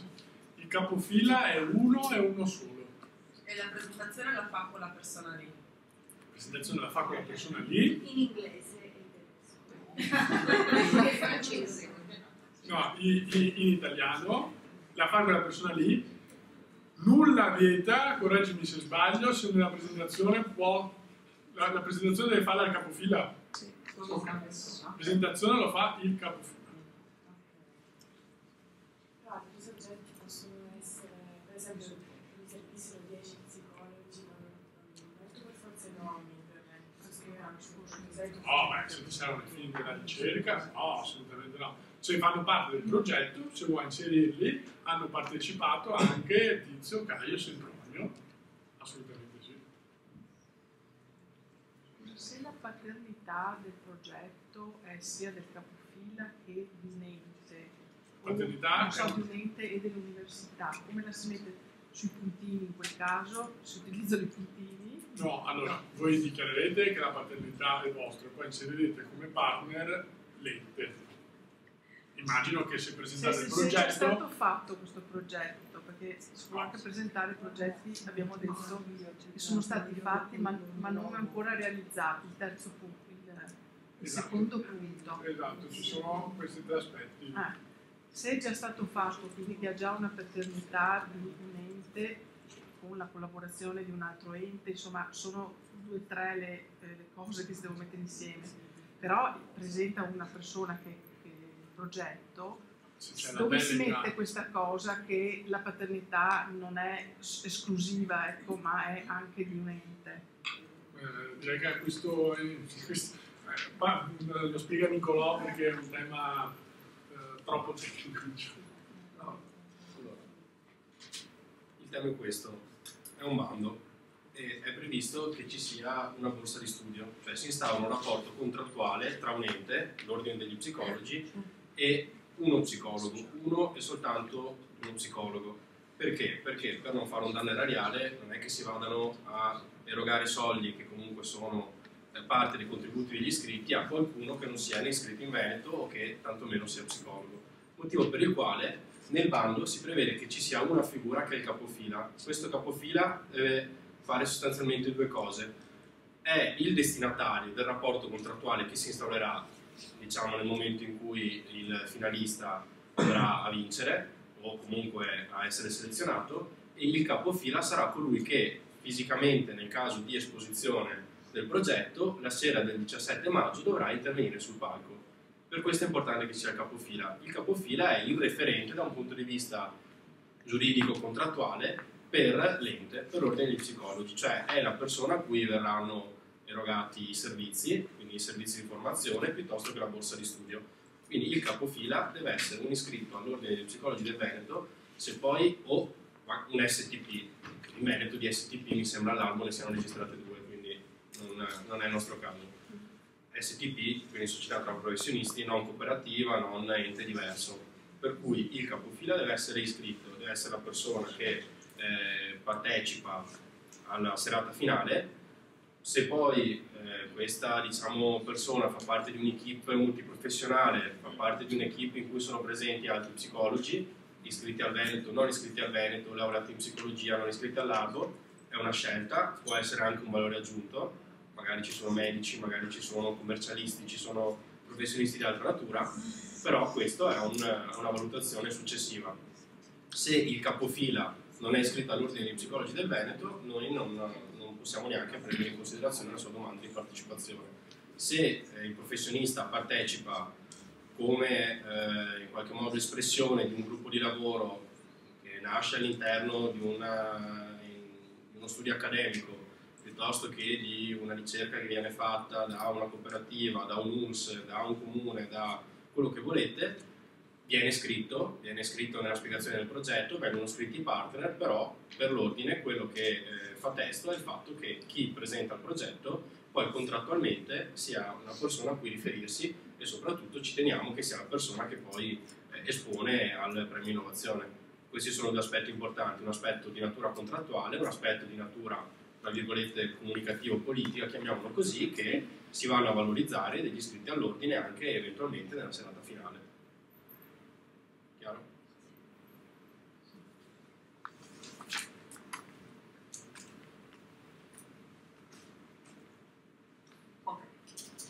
Primo punto, sembra banale ma non è. Titolo del progetto. Allora, evitate, suggerimento, poi ovviamente come vedete non c'è scritto un massimo, un minimo di parole su questa voce, quindi fate quello che volete. Il mio suggerimento, 3 parole, non di più, anzi, meglio ancora, titolo e sotto payoff del progetto costituito da 3 parole. Cosa significa? Ragionate in termini di hashtag. Quando andate a presentare il titolo del progetto, a pensare al titolo del progetto, pensate proprio come se doveste fare un post su Instagram e aggiungere e mettere un hashtag. Perché? Perché deve essere il più semplice possibile, che rimanga in testa alla giuria e che sia riconoscibile. Quindi evitate titoli di 50 parole, che nessuno si ricorda, e già dal titolo mi viene la noia a leggere il progetto. Ovviamente non il leggo io, sto immaginando, considerate che sono arrivati 150, no, l'anno scorso contarono un centinaio, quest'anno ovviamente se ne aspettano un po' di più. Quindi capite bene che più siete diretti e concisi, meglio. Quindi anche il titolo, a partire anzi dal titolo, ragionate in un'ottica di hashtag, senza mettere l'hashtag davanti. Se volete, potrebbe anche essere un'idea innovativa, non lo so, avete già la comunicazione fatta, vi lancio questo spunto. Titolo e sotto magari il payoff in corsivo di 3 parole. Non so, il payoff della Nike qual è? Freedom of movement. No? Just Just do it, esatto, questo qua è 3 parole. Il payoff di Apple qual è? 2 parole, think different, e via dicendo. Non è fondamentale, ovviamente è un mio suggerimento che vi do. Quindi titolo iper conciso, payoff massimo di 3 parole. No, se volete fare il titolone, liberi. Questo non è un elemento che ovviamente pregiudica o valorizza di più il progetto, è semplicemente per far sì che il progetto rimanga in testa alla giuria. Qual era il titolo bello dell'anno scorso, Nick? Enjoy the Silence. Enjoy the Silence. C'era il titolo di un progetto, ce lo ricordavano tutti, per carità, canzone, tutto quello che volete, però rimane. Sì. Ok. Domande sul titolo? Qualche curiosità? No. Benissimo. Secondo punto, dichiaro che qua dovete scegliere un titolo italiano o anche inglese?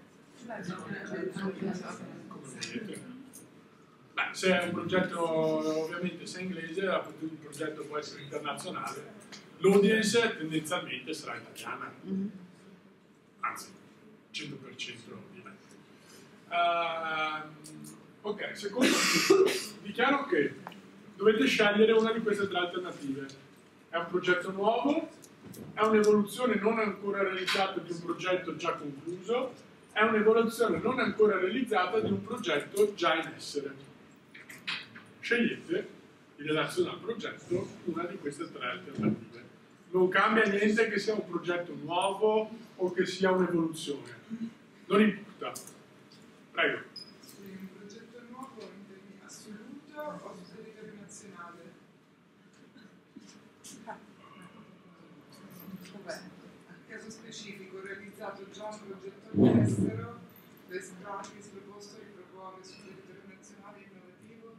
Sì, io credo sia il secondo punto, però l'evoluzione non ancora realizzata di un progetto.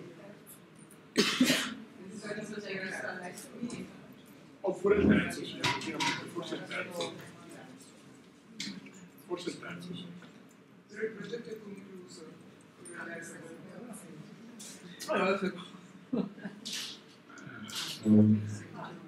Ma se è già concluso, allora il secondo.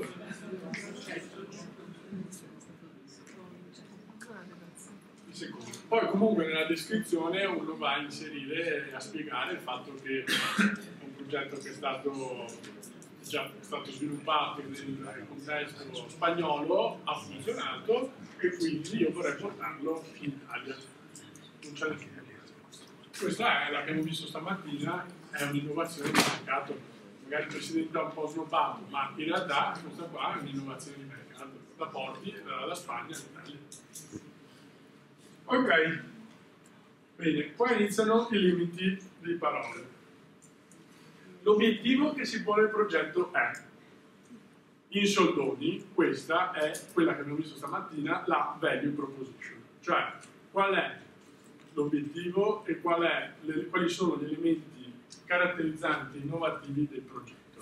C'è un massimo di 1500 parole, suggerimento mio, anche qua, siate concisi, mandate e fate capire immediatamente il messaggio che volete dare, che volete comunicare, qual è la caratteristica innovativa del progetto, perché il vostro progetto è migliore degli altri, perché fondamentalmente la value proposition che abbiamo visto questa mattina.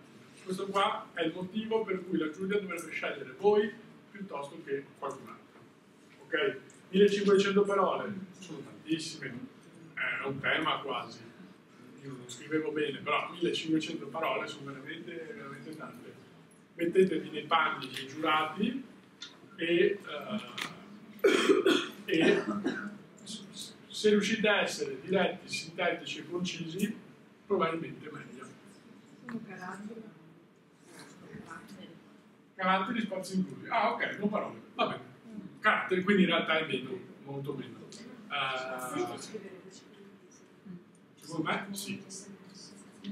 Evidenziare i punti. Io lo farei per punti, strutturerei per punti. Tipo, l'obiettivo del progetto è, gli elementi di innovazione sono, poi comunque dopo sono richiesti. Però se riuscite a strutturarlo bene in 2 o 3 macro aree per bullet point, forse addirittura meglio.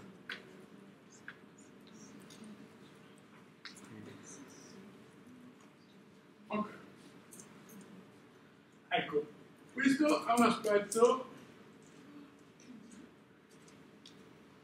Quarto punto, il progetto in oggetto rientra nella categoria. Qua voi dovete sceglierne una di queste categorie. Quindi psicologia della salute, positivo, counseling, psicologia clinica o psicoterapia, psicologia del lavoro, ambiti innovativi di applicazione della psicologia. Allora, questa è una sottolineatura importante. Voi sapete che verranno scelti 12 progetti finalisti, 3 per ogni categoria. Quindi, anche se ci fossero 100 progetti, tutti stupendi, nella psicologia della salute, ne verranno scelti 3. Se ce ne sono 3 in concorso per la psicologia del lavoro, verranno scelti tutti quei 3. Gli altri anni, negli anni passati, i giurati ci hanno detto che sono arrivati pochi progetti sulla psicologia del lavoro. Questo non vuol dire che tutti adesso dobbiate far entrare il progetto nella psicologia del lavoro, anche perché poi se non è attinente non viene considerato, e non è che poi la giuria lo fa rientrare in un'altra sezione. Quindi state attenti, però lavorate anche un po' di fino, insomma. Ok, quindi selezionerete una di queste 4 voci che sia chiaramente attinente al progetto che state andando a sviluppare. Ok? Domande? Un esempio dell'ultima voce? Innovativi, cioè ci sono anche tanti ambiti che sono già strutturati da anni, tipo la psicologia dello sport, che insomma non è proprio innovativa, però è un ambito della psicologia. Ok, ci mettiamo lì. Vabbè, se non rientra... Ce l'ha tutto qua bagnato. Volendo è o è molto ampio il quarto o è ristrettissimo, perché si dice innovativi, è un po'... Ma io credo che poi siamo noi con il nostro progetto a renderlo innovativo. Sì, però dice ambito, capito? Non dice progetto, dice ambito. Probabilmente non rientrano negli altri 3, perché di base ovviamente tutti i progetti devono essere innovativi, devono avere il carattere innovativo. Però più ambito. Magari laddove la psicologia non è ancora presente, per esempio.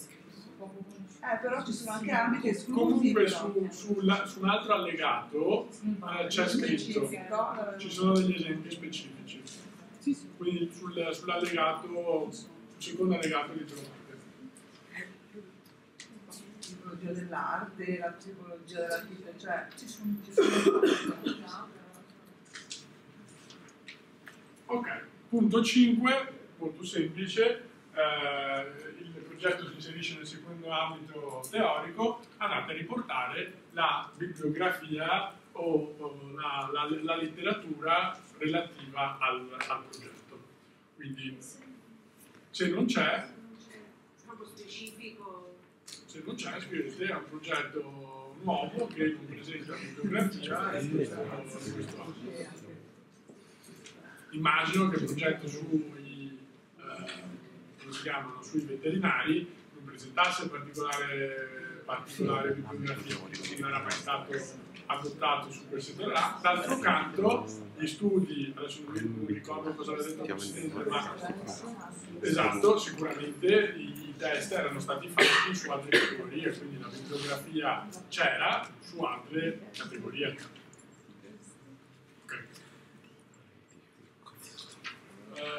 Per lo svolgimento di questo progetto ci ritengono necessari. Ok, fondamentale questo punto perché vi viene richiesto di creare una minima timeline di quelli che potrebbero essere i tempi per le varie fasi progettuali. Ora, non vi viene richiesta un'attività da qua a 5 anni. Chiaramente il progetto è nuovo, quindi ci sarà una fase di ricerca, una fase di analisi, una fase di startup, una fase di test, una fase di implementazione e una fase di lancio nazionale. Sto semplificando e ipotizzando. E vi viene richiesto di individuare quelle che secondo voi possono essere le stime delle tempistiche che ci possono volere per i vari step che avete in testa. Ok? L'altro punto riguarda i costi. Quindi tendenzialmente il budget che voi andate a stimare per raggiungere le varie fasi del progetto. Quindi nella prima fase di ricerca magari i costi sono inerenti al vostro tempo che andate a dedicare o quello dei vostri collaboratori. nella fase di test probabilmente ci sarà il costo del laboratorio o di qualche realtà che testi la soluzione. Nella fase di lancio ci saranno dei costi di marketing, magari nella fase iniziale ci sono i costi di affitto dello spazio, acquisto delle tecnologie se servono e via dicendo. Sono costi stimati chiaramente, quindi non è che poi dovete, se doveste vincere il bando, poi effettivamente spenderli e rendicontarli. No, è una stima del costo che andrete a sostenere per il vostro progetto. Quindi nei massimi ci sono...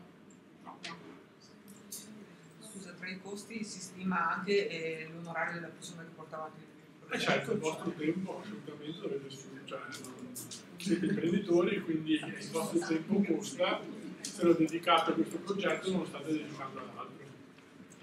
Chiaramente serve a noi, perché questo è comunque il premio è intorno al 2005, ma oltre Allora, giusto il serve premio, per noi. il premio come vi... Ma non serve per voi, serve per la giuria, serve anche per voi, serve la giuria per valutare. Però non vengono erogati i soldi che servono per realizzare il progetto. No, il premio è di 2.500 euro ed è un premio simbolico quasi, comunque insomma è un premio e comunque è da ringraziare l'ordine per stimolare questa attività, ma che serve come punto di partenza, con 2.500 euro con un PC o un cellulare, però è un inizio, assolutamente un incentivo. Quindi un buon progetto deve comprendere l'idea di chi eroga per frutti. Giusto? Non ho capito, scusa. E nel progetto dobbiamo considerare anche l'ente che invece darà il suo contributo. Cioè chi dà i fondi, nel testo, diciamo un buon progetto dove anche chi può dare i fondi. Però quello che sono costi, cioè se tu mi racconti l'idea e io ti dico bene mi piace, ti do 100.000 euro, ma non è un costo, cioè è un incentivo che io... Per partecipare a questo bando, io faccio un progetto che mi serve un torto. Questo torto devo considerare chi me li dà però, all'interno del progetto, cioè devo pensare a un ente che mi potrà finanziare il progetto. Certo che devi pensare, assolutamente sì, dici tu fai il progetto, vedi che viene fuori che ti costa 50.000 euro, tu dici io penso, adesso mi sembra ci sia una voce beh, dopo lo vediamo, dove vai a esplicitare questo investimento, potrei farlo finanziare da Tizio Caio Simone. Assolutamente sì. Anche senza averli sentiti si può È un'idea. Questa qua è un'ipotesi. Non vi stiamo dicendo che questa cosa qua voi la presentate ed è già fatta. È un'idea, è una vostra idea che avete in testa e quindi è uno strumento questo per la giuria per valutare il progetto, ma anche a voi per permettervi di fare maggiori progetti, perché è bello, come dicevamo prima, avere l'idea. Poi mettiti tu a tavolino e inizia a compilare intanto questo modulo, pensando eventualmente da chi andare poi a farti finanziare quando hai, e dici caspita, mi ci vogliono 50.000 euro. Da chi vado? Dallo Stato, dalle cooperative, da un investitore, da un co-working? Boh, inizia a pensarci. Dopo nessuno ti verrà mai a chiedere ma hai già la partnership, hai già quello che ti dà i soldi? No, assolutamente no. Sì, perché se uno presentasse tipo il progetto su una scuola, supponiamo, poi vorrà farsi finanziare, cioè almeno in parte retribuire dalla scuola, cioè gli dà un servizio o un'azienda, ecco. Poi considerate chiaramente che se sono entità pubbliche la fatica per farci dare qualche soldo è abnorme. Quindi se c'è un investimento da 50.000 euro c'è scritto me lo faccio pagare dalla regione, magari sì, non lo so, magari sì, perché è un progetto strabiliante, stratosferico, ritenuto strategico da Zaia, non lo so. Però magari è un po' più difficile, se invece c'è scritto il progetto costa 50.000 euro, ma la metà li metto io, la metà li trovo un investitore e nel giro di 3 anni poi riesco a produrre la cassa per ripagare tutti, dico, caspita, magari prendo altri 10 anch'io. Parlo, anche perché una delle qualità del progetto poi sarebbe proprio la sua effettiva realizzabilità, quindi anche a livello economico c'è mai mettere delle cose previste. Sì, ovvio, se tu mi dici guarda voglio andare a fare psicologia su Marte, ti dico aspettiamo che allora ci faccia andare su Marte, no, poi pensiamo a psicologia per gli alieni. Chiaramente, però il messaggio vuole essere avere un'idea di quelli che possono essere i costi, perché chiaramente più il progetto è grande, più il progetto richiede finanziamenti, più magari è difficile da supportare. Dall'altro canto questo non vuole limitare la vostra immaginazione, la vostra voglia di innovare. Quindi, voglio dire, c'è un progetto super interessante che richiede gli investimenti, c'è un progetto super interessante, i soldi si trovano. Il mondo è pieno di gente che vuole investire su cose nuove, quindi non abbiate paura di questo, assolutamente. Io sono dell'avviso che se uno vuole i soldi li trova. Nella mia piccola esperienza è sempre stato così, quindi non preoccupatevi da questo punto di vista.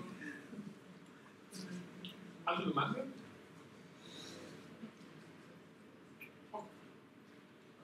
Quindi tempi e costi. Andiamo al punto 7. Gli indicatori di raggiungimento degli obiettivi e gli strumenti di valutazione dell'efficacia del progetto sono. Qua sono stati fatti alcuni esempi come eventuali test, evidenze scientifiche, imprevisti, che sono molto attinenti chiaramente al mondo della psicologia. Io anche ieri suggerivo, considerate anche, si chiamano in gergo KPI, quindi Key Performance Indicator, quindi indicatori chiave che vi permettono, o delle metriche insomma, che vi permettono di capire se quello che state facendo sta andando nella giusta direzione. Prima parlavo con una vostra collega che sta organizzando dei format a cui partecipano 300-400 persone ogni volta. Una metrica da considerare per lei, ipotizzando che il progetto che vuole condividere è legato anche a questo, la partecipazione delle persone, è questo: dire io voglio che in ogni sessione che organizzo ci siano almeno 300 persone. Ne faccio di più, sto sovraperformando, ne faccio di meno, come mai? Perché dove ho sbagliato? E questo mi permette di andare a monitorare l'avanzamento del lavoro. Ok? Quindi sarebbe interessante anche che, ne so, uno va a individuare le varie fasi del progetto e per ogni fase mette un indicatore, tipo se è una ricerca scientifica, la mia ricerca su quanti paper viene pubblicata, verrà pubblicata su paper nazionali o internazionali, su è un esempio. Ok? È chiaro questo? No, insomma, cos'è che sfugge? No, nel senso che pensavo che magari per alcuni tipi di progetti che potremmo presentare non sempre è facile trovare un indicatore veloce delle statistiche, per esempio, perché comunque, soprattutto se parliamo di un progetto innovativo, magari non esiste ancora, magari non esiste validare quel costruito. Ah no, non è obbligatorio che ci sia il test, no. Sono degli esempi quelli, cioè assolutamente. Potrebbe essere su un questionario di gradimento. Come?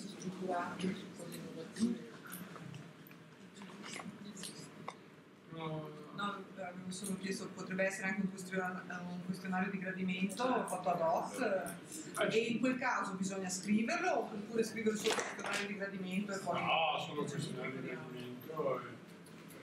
No, anche perché sono 1000 caratteri, quindi non ci stiamo. Ok? Abbiamo la realizzazione del progetto coinvolge, ecco qua quello che vi dicevo, la sezione sui partner, quindi altri psicologi, se sì quanti, cioè che mi chiedeva siamo in 10, dove lo scrivo? Sì, 10 psicologi. Altre figure professionali, sì e quali, quindi so, qualcuno che vi supporta nel marketing, qualcuno che vi supporta sulle ricerche di mercato, qualcuno che vi supporta nello scrivere della ricerca, no, quello che volete. Qua lo andate ad esplicare.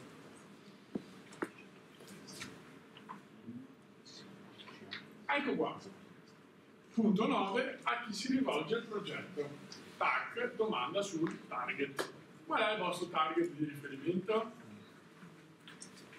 1000 caratteri, andate a esplicare per chi ha pensato il vostro progetto. Quindi quali saranno i fruitori del vostro progetto.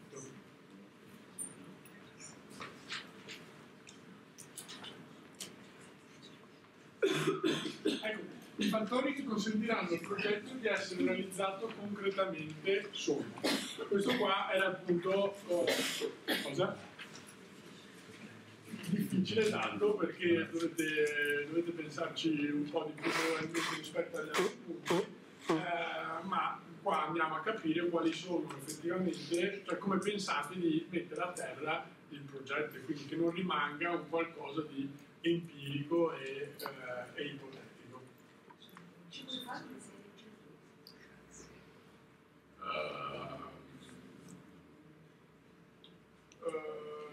Ok, per dire, stavamo lavorando a un progetto legato al mondo HR, cioè lavorando con l'università avevamo bisogno di trovare una soluzione per selezionare più velocemente gli studenti e avere un criterio comunque oggettivo su come questi lavoravano in determinate condizioni.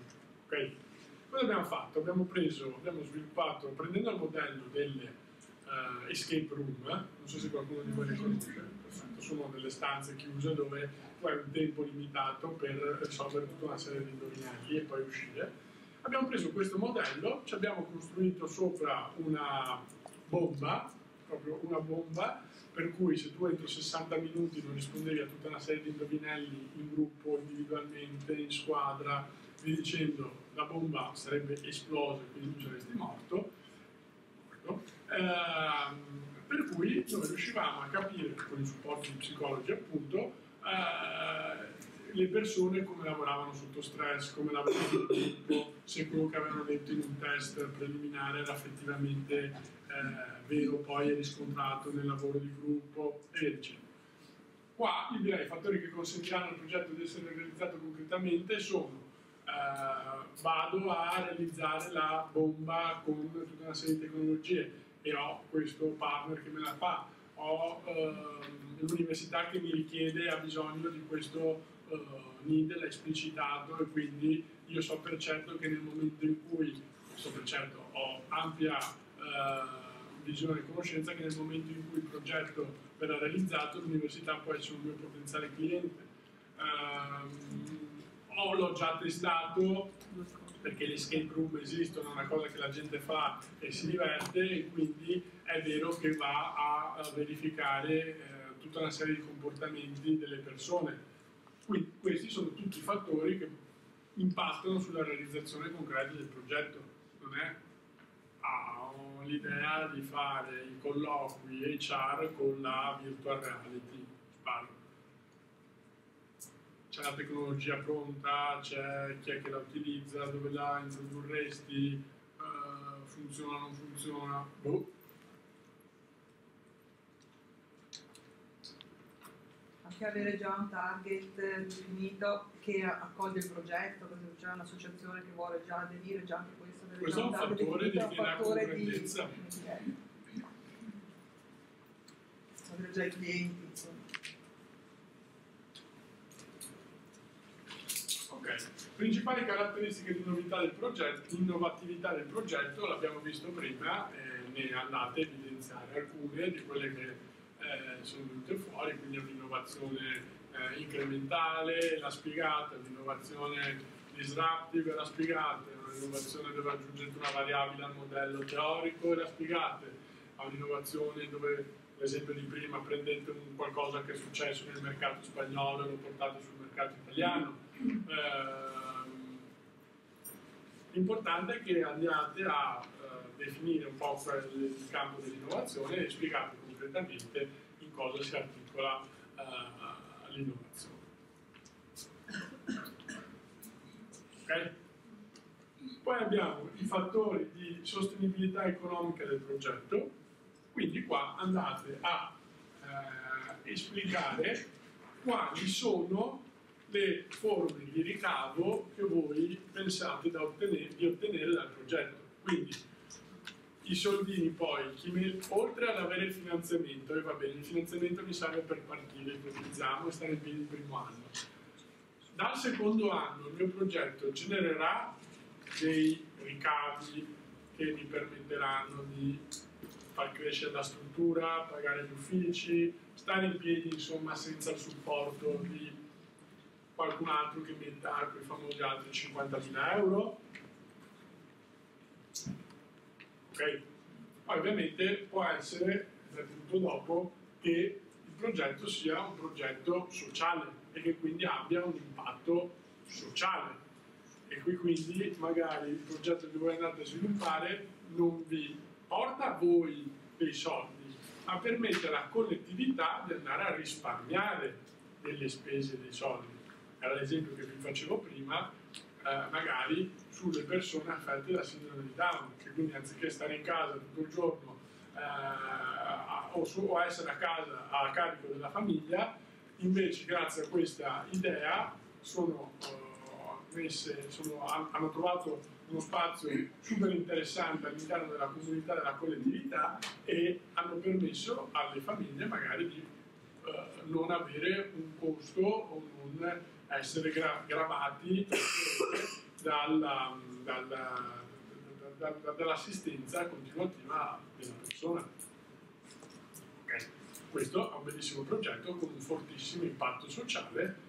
Adesso non l'ho letto, quindi non so quale possa essere l'impatto economico diretto, che magari c'è, anzi probabilmente di sicuro c'è, ma è un bellissimo progetto a impatto sociale. Ok?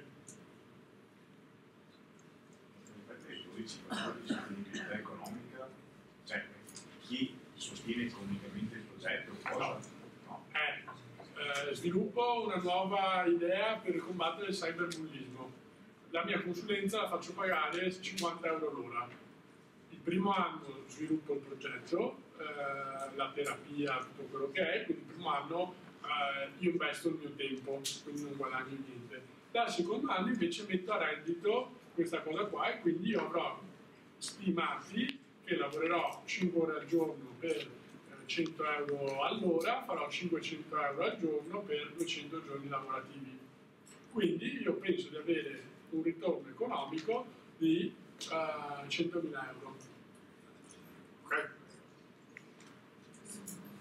E noi dobbiamo specificare 100.000 euro o più o meno come il processo che ci porta ai 100.000? Bastano anche le voci. Poi se riuscite a spiegare anche il numero, tanto meglio. Cioè, se riesci a fare il processo, non vedo perché non dovresti riuscire a metterci anche il numero da fianco. È un'idea, una stima ovviamente. Però se riesci a dire che le voci di ricavo saranno questa, questa, questa, e poi a fianco ci metti il numeretto, meglio. Se si riesce. Il punto 13 era quello di cui stiamo parlando. Ma in questo caso forse dobbiamo scrivere No, scusa, era il punto 12 che mi chiedeva. Il punto 13 è l'impatto sociale stimato. Facciamo un esempio. Ditemi un progetto sociale che è già stato sviluppato. Proviamo a fare l'esempio insieme. Un esempio. Integrazione tra carcere, perfetto. Spiegare il progetto? Ok, allora diciamo progetto carcere per il football. Ok, questo qua è un progetto che chiaramente non ha un impatto economico, ha un impatto sociale. L'impatto sociale di che tipo? Ma i carcerati, aumento della qualità di vita dei carcerati dentro le carceri, per dire. Oppure, qual è l'altro impatto economico? Integrazione. Non si sentono degli emarginati.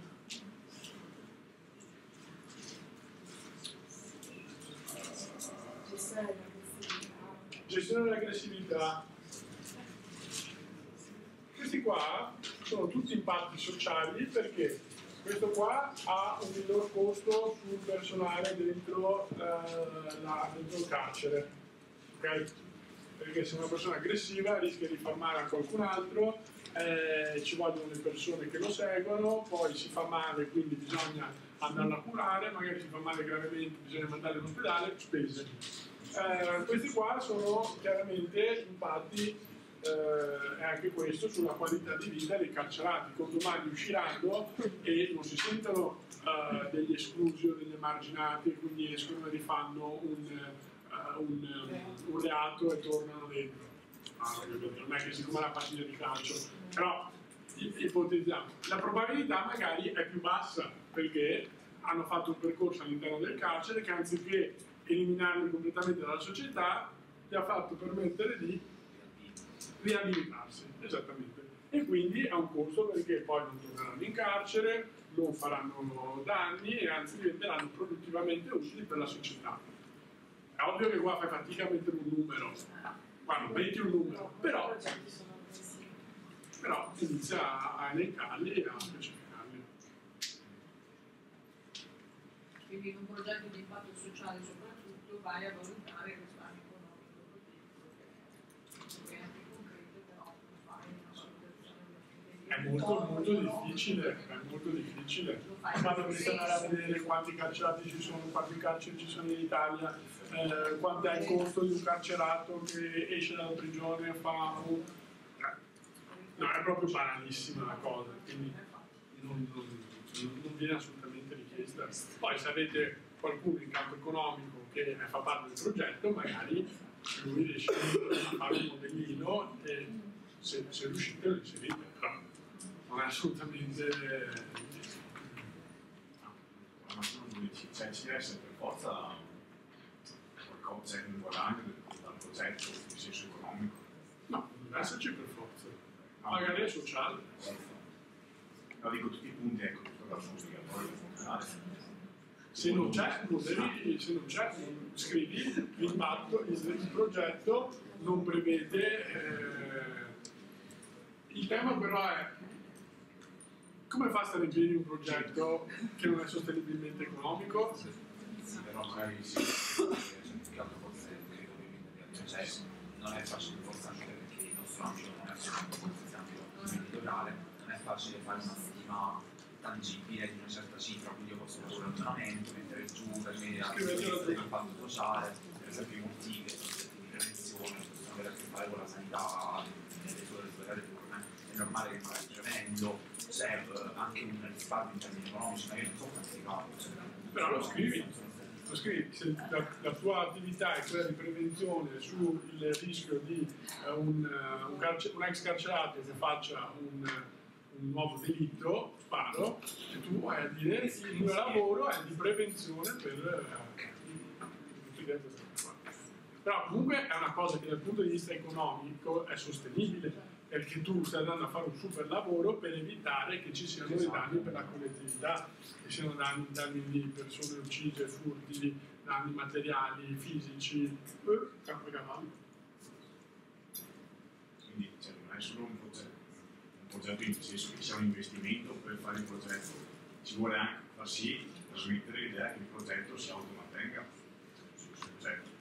Non esiste più un progetto che viene pagato a fondo perduto da qualcuno, cioè non esiste più che lo Stato ti dà 5.000 euro per un progetto che non sta in piedi e non ha ricadute, che non sai che siano appunto prettamente economiche, ma che non ha ricadute sociali, o te lo finanzia magari il primo anno e basta, poi morirà. Se invece tu spieghi che il progetto, indipendentemente da quello che è, ha o un impatto economico o un impatto sociale che determina dei benefici diretti e indiretti, basta, è fatto più. Sì, no, dicevo solo per la questione economica, sociale senza altro, però la questione economica non è l'idea, pensavo che fosse un investimento top per dare un certo impatto sociale chiuso là, invece se c'è anche l'idea che oltre all'impatto sociale ci sia comunque dentro un movimento economico di automantenimento, sarebbe stato più stabile, meno inizialmente è meglio, però Invece a livello di territorio possiamo spaziare, generale.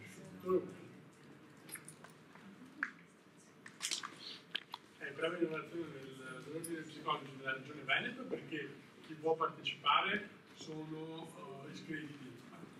La speranza è che il progetto possa uscire dalla Regione Veneto o che sia replicato e copiato.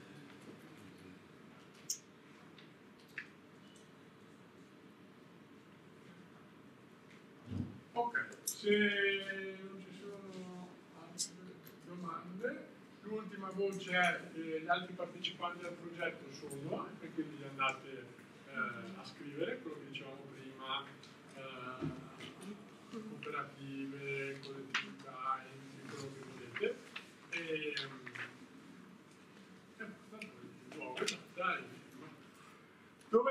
ecco, mi hanno raccomandato di sottolinearvi questa cosa qua, che il progetto deve essere mandato tramite PEC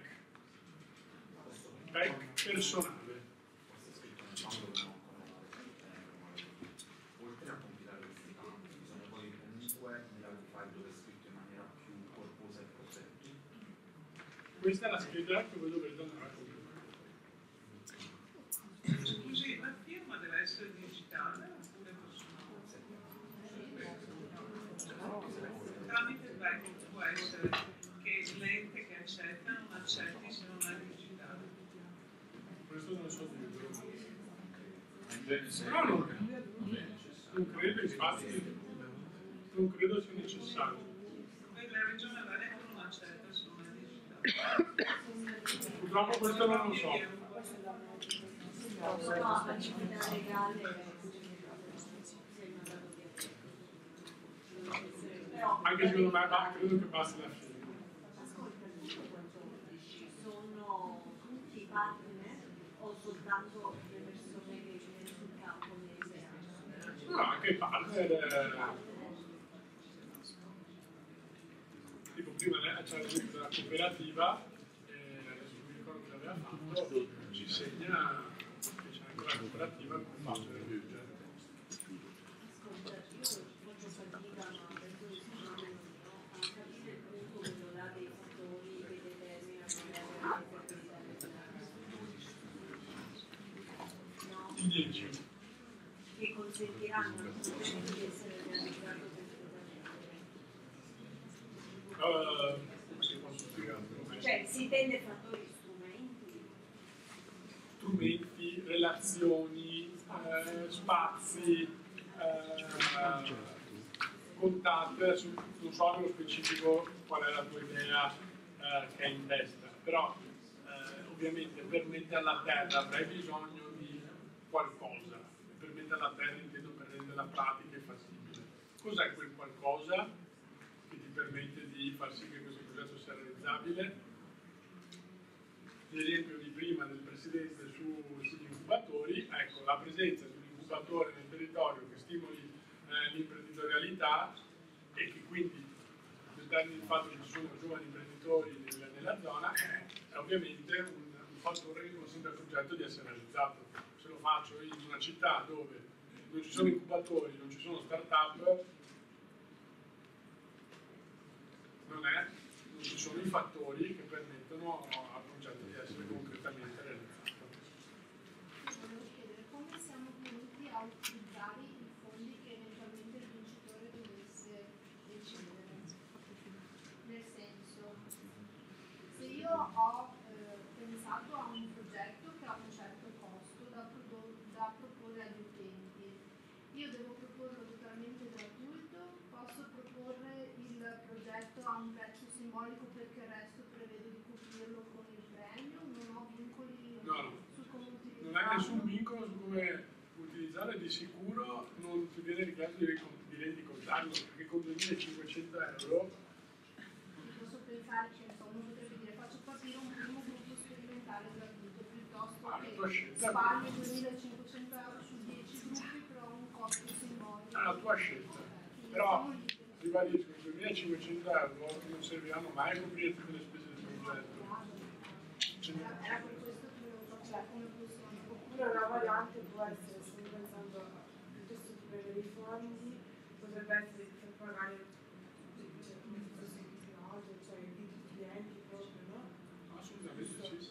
Sì, Ma questo qua ad esempio c'è tipo uno che potrebbe essere per me magari è una cosa nuova, quindi magari che ne so, i primi 2 gruppi di lavoro, siccome è una cosa nuova bisogna testarla e non sai neanche tu come vanno le cose, anziché farlo pagare, sai che hai 2.500 euro in saccoccia, quindi dici le mie prime 2 settimane di lavoro sono pagate e quindi lo faccio gratis, vedo come vanno le cose, setto il progetto e poi lo faccio partire. Ecco, magari una prima sperimentazione, un progetto pilota potrebbe anche, diciamo, rientrare in funzione e poi se si vuole verificare cosa si cerca.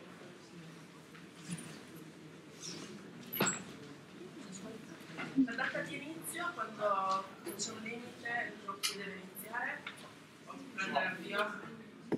Non c'è un limite. Ah, non dobbiamo specificare. No, c'è la timeline che dovete inserire, la linea del tempo che dovete spiegare con le tempistiche del progetto, ma se il progetto voi dite partirà nel 2019 o nel 2020, a nessuno è ovvio che se si cerca che siano progetti voi iniziate a lavorare tra 3 anni, quindi ci lavoriate subito, dopo se il tempo di studio e di realizzazione dura 1, 2, 3 anni, dipende dal progetto a progetto, ovviamente, non è un vincolo. Va bene un canto. Benissimo. Nel caso in cui il progetto non venisse realizzato, la borsa di studio che si fa?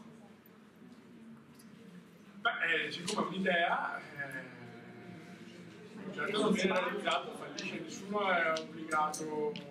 Perché sul bando a un certo punto c'era scritto che dovevano essere restituiti.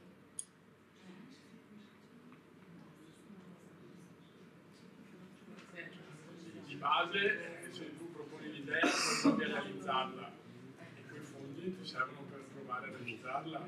Ok, quindi Posso introdurre nell'area un progetto tipo quello del carcere andrebbe nell'area di psicologia della salute o in quella di ambiti innovativi? Per dirti. C'è la descrizione delle 4 categorie su un altro allegato.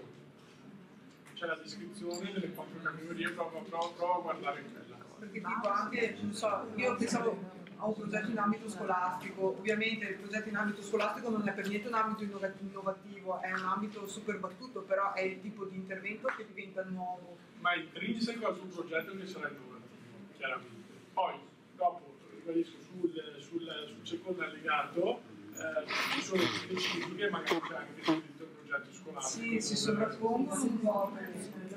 Sicuramente non va sulla psicologia del lavoro. Più innovativo in ambito mai affrontato, non so, ovviamente le domande sono le nostre che più lavoravano,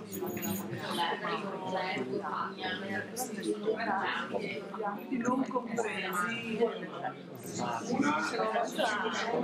Professionisti, psicologi o altre figure professionali che scrivono il progetto con me, che sono coinvolti in qualche modo.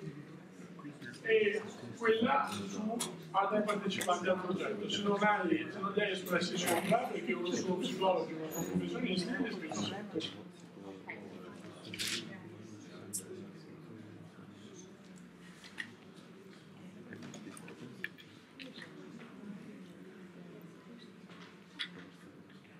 Domande?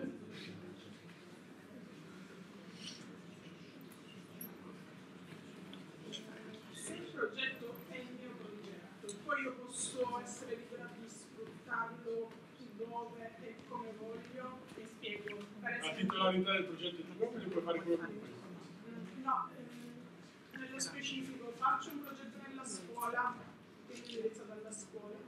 Però siccome sto facendo l'ultimo anno di scuola di specializzazione, lo posso presentare come tesi di specializzazione, che non c'entra niente, non c'è nessun vincolo.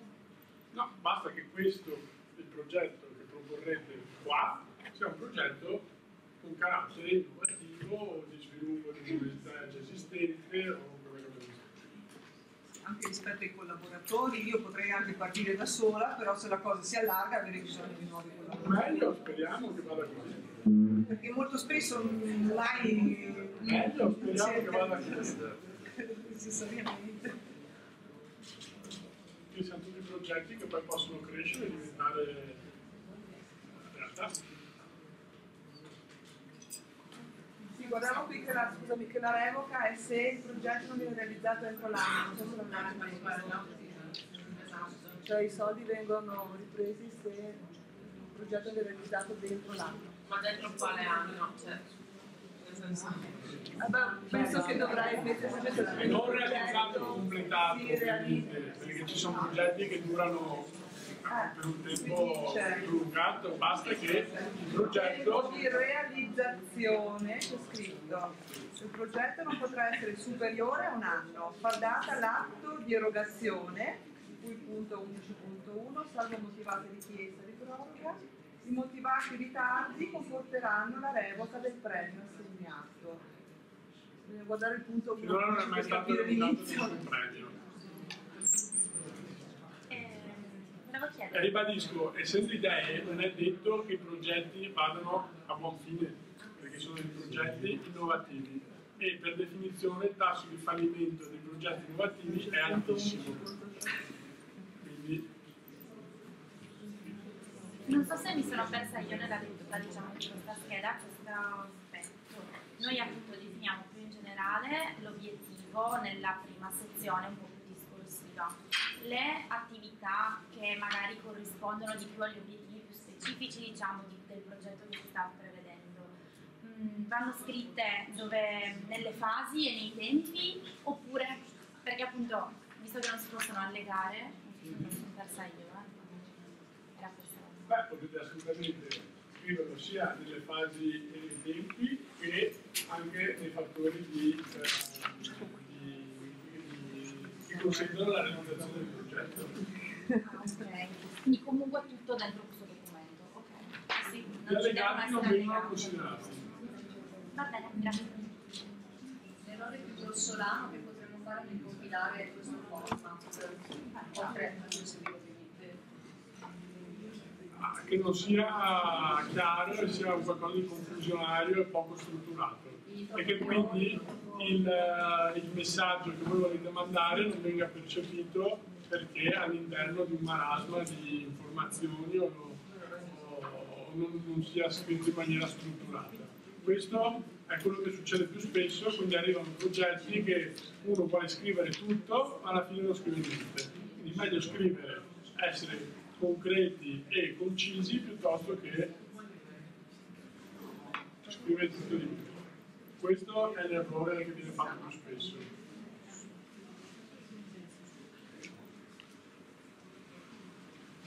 Va bene, allora qualche consiglio.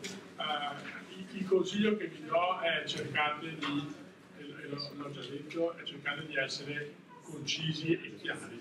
Quindi quando uno legge il vostro documento non abbia difficoltà nel capirlo, scrivete, per dire una banalata, una vostra collega prima mi parlava di protocollo. Io non so cosa sia un protocollo e come voi intendiate la parola protocollo, però in giuria probabilmente può esserci qualcuno come me che non ne sa nulla del campo della psicologia, anzi sicuramente ci sarà perché o uno o due giurati non c'entrano con il mondo della psicologia. Quindi semplice, chiaro e sintetico. E il messaggio e l'elemento innovativo che sia molto molto molto molto chiaro.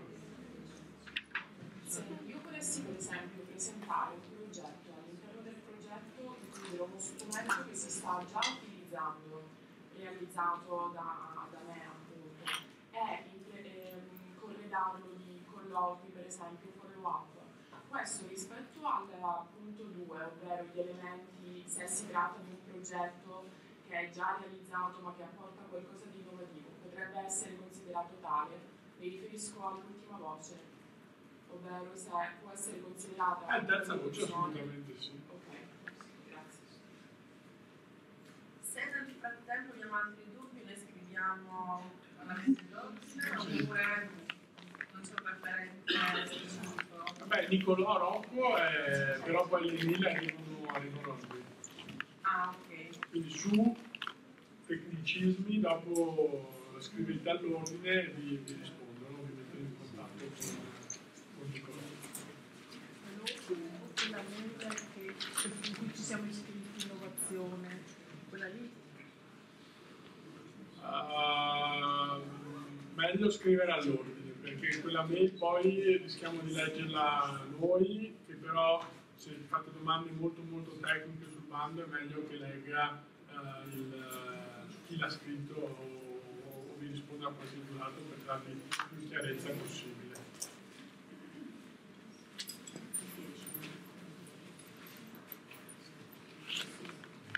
Bene, se non ci sono altri dubbi, domande o perplessità, vi faccio un grande in bocca al lupo e spero di vedervi a maggio.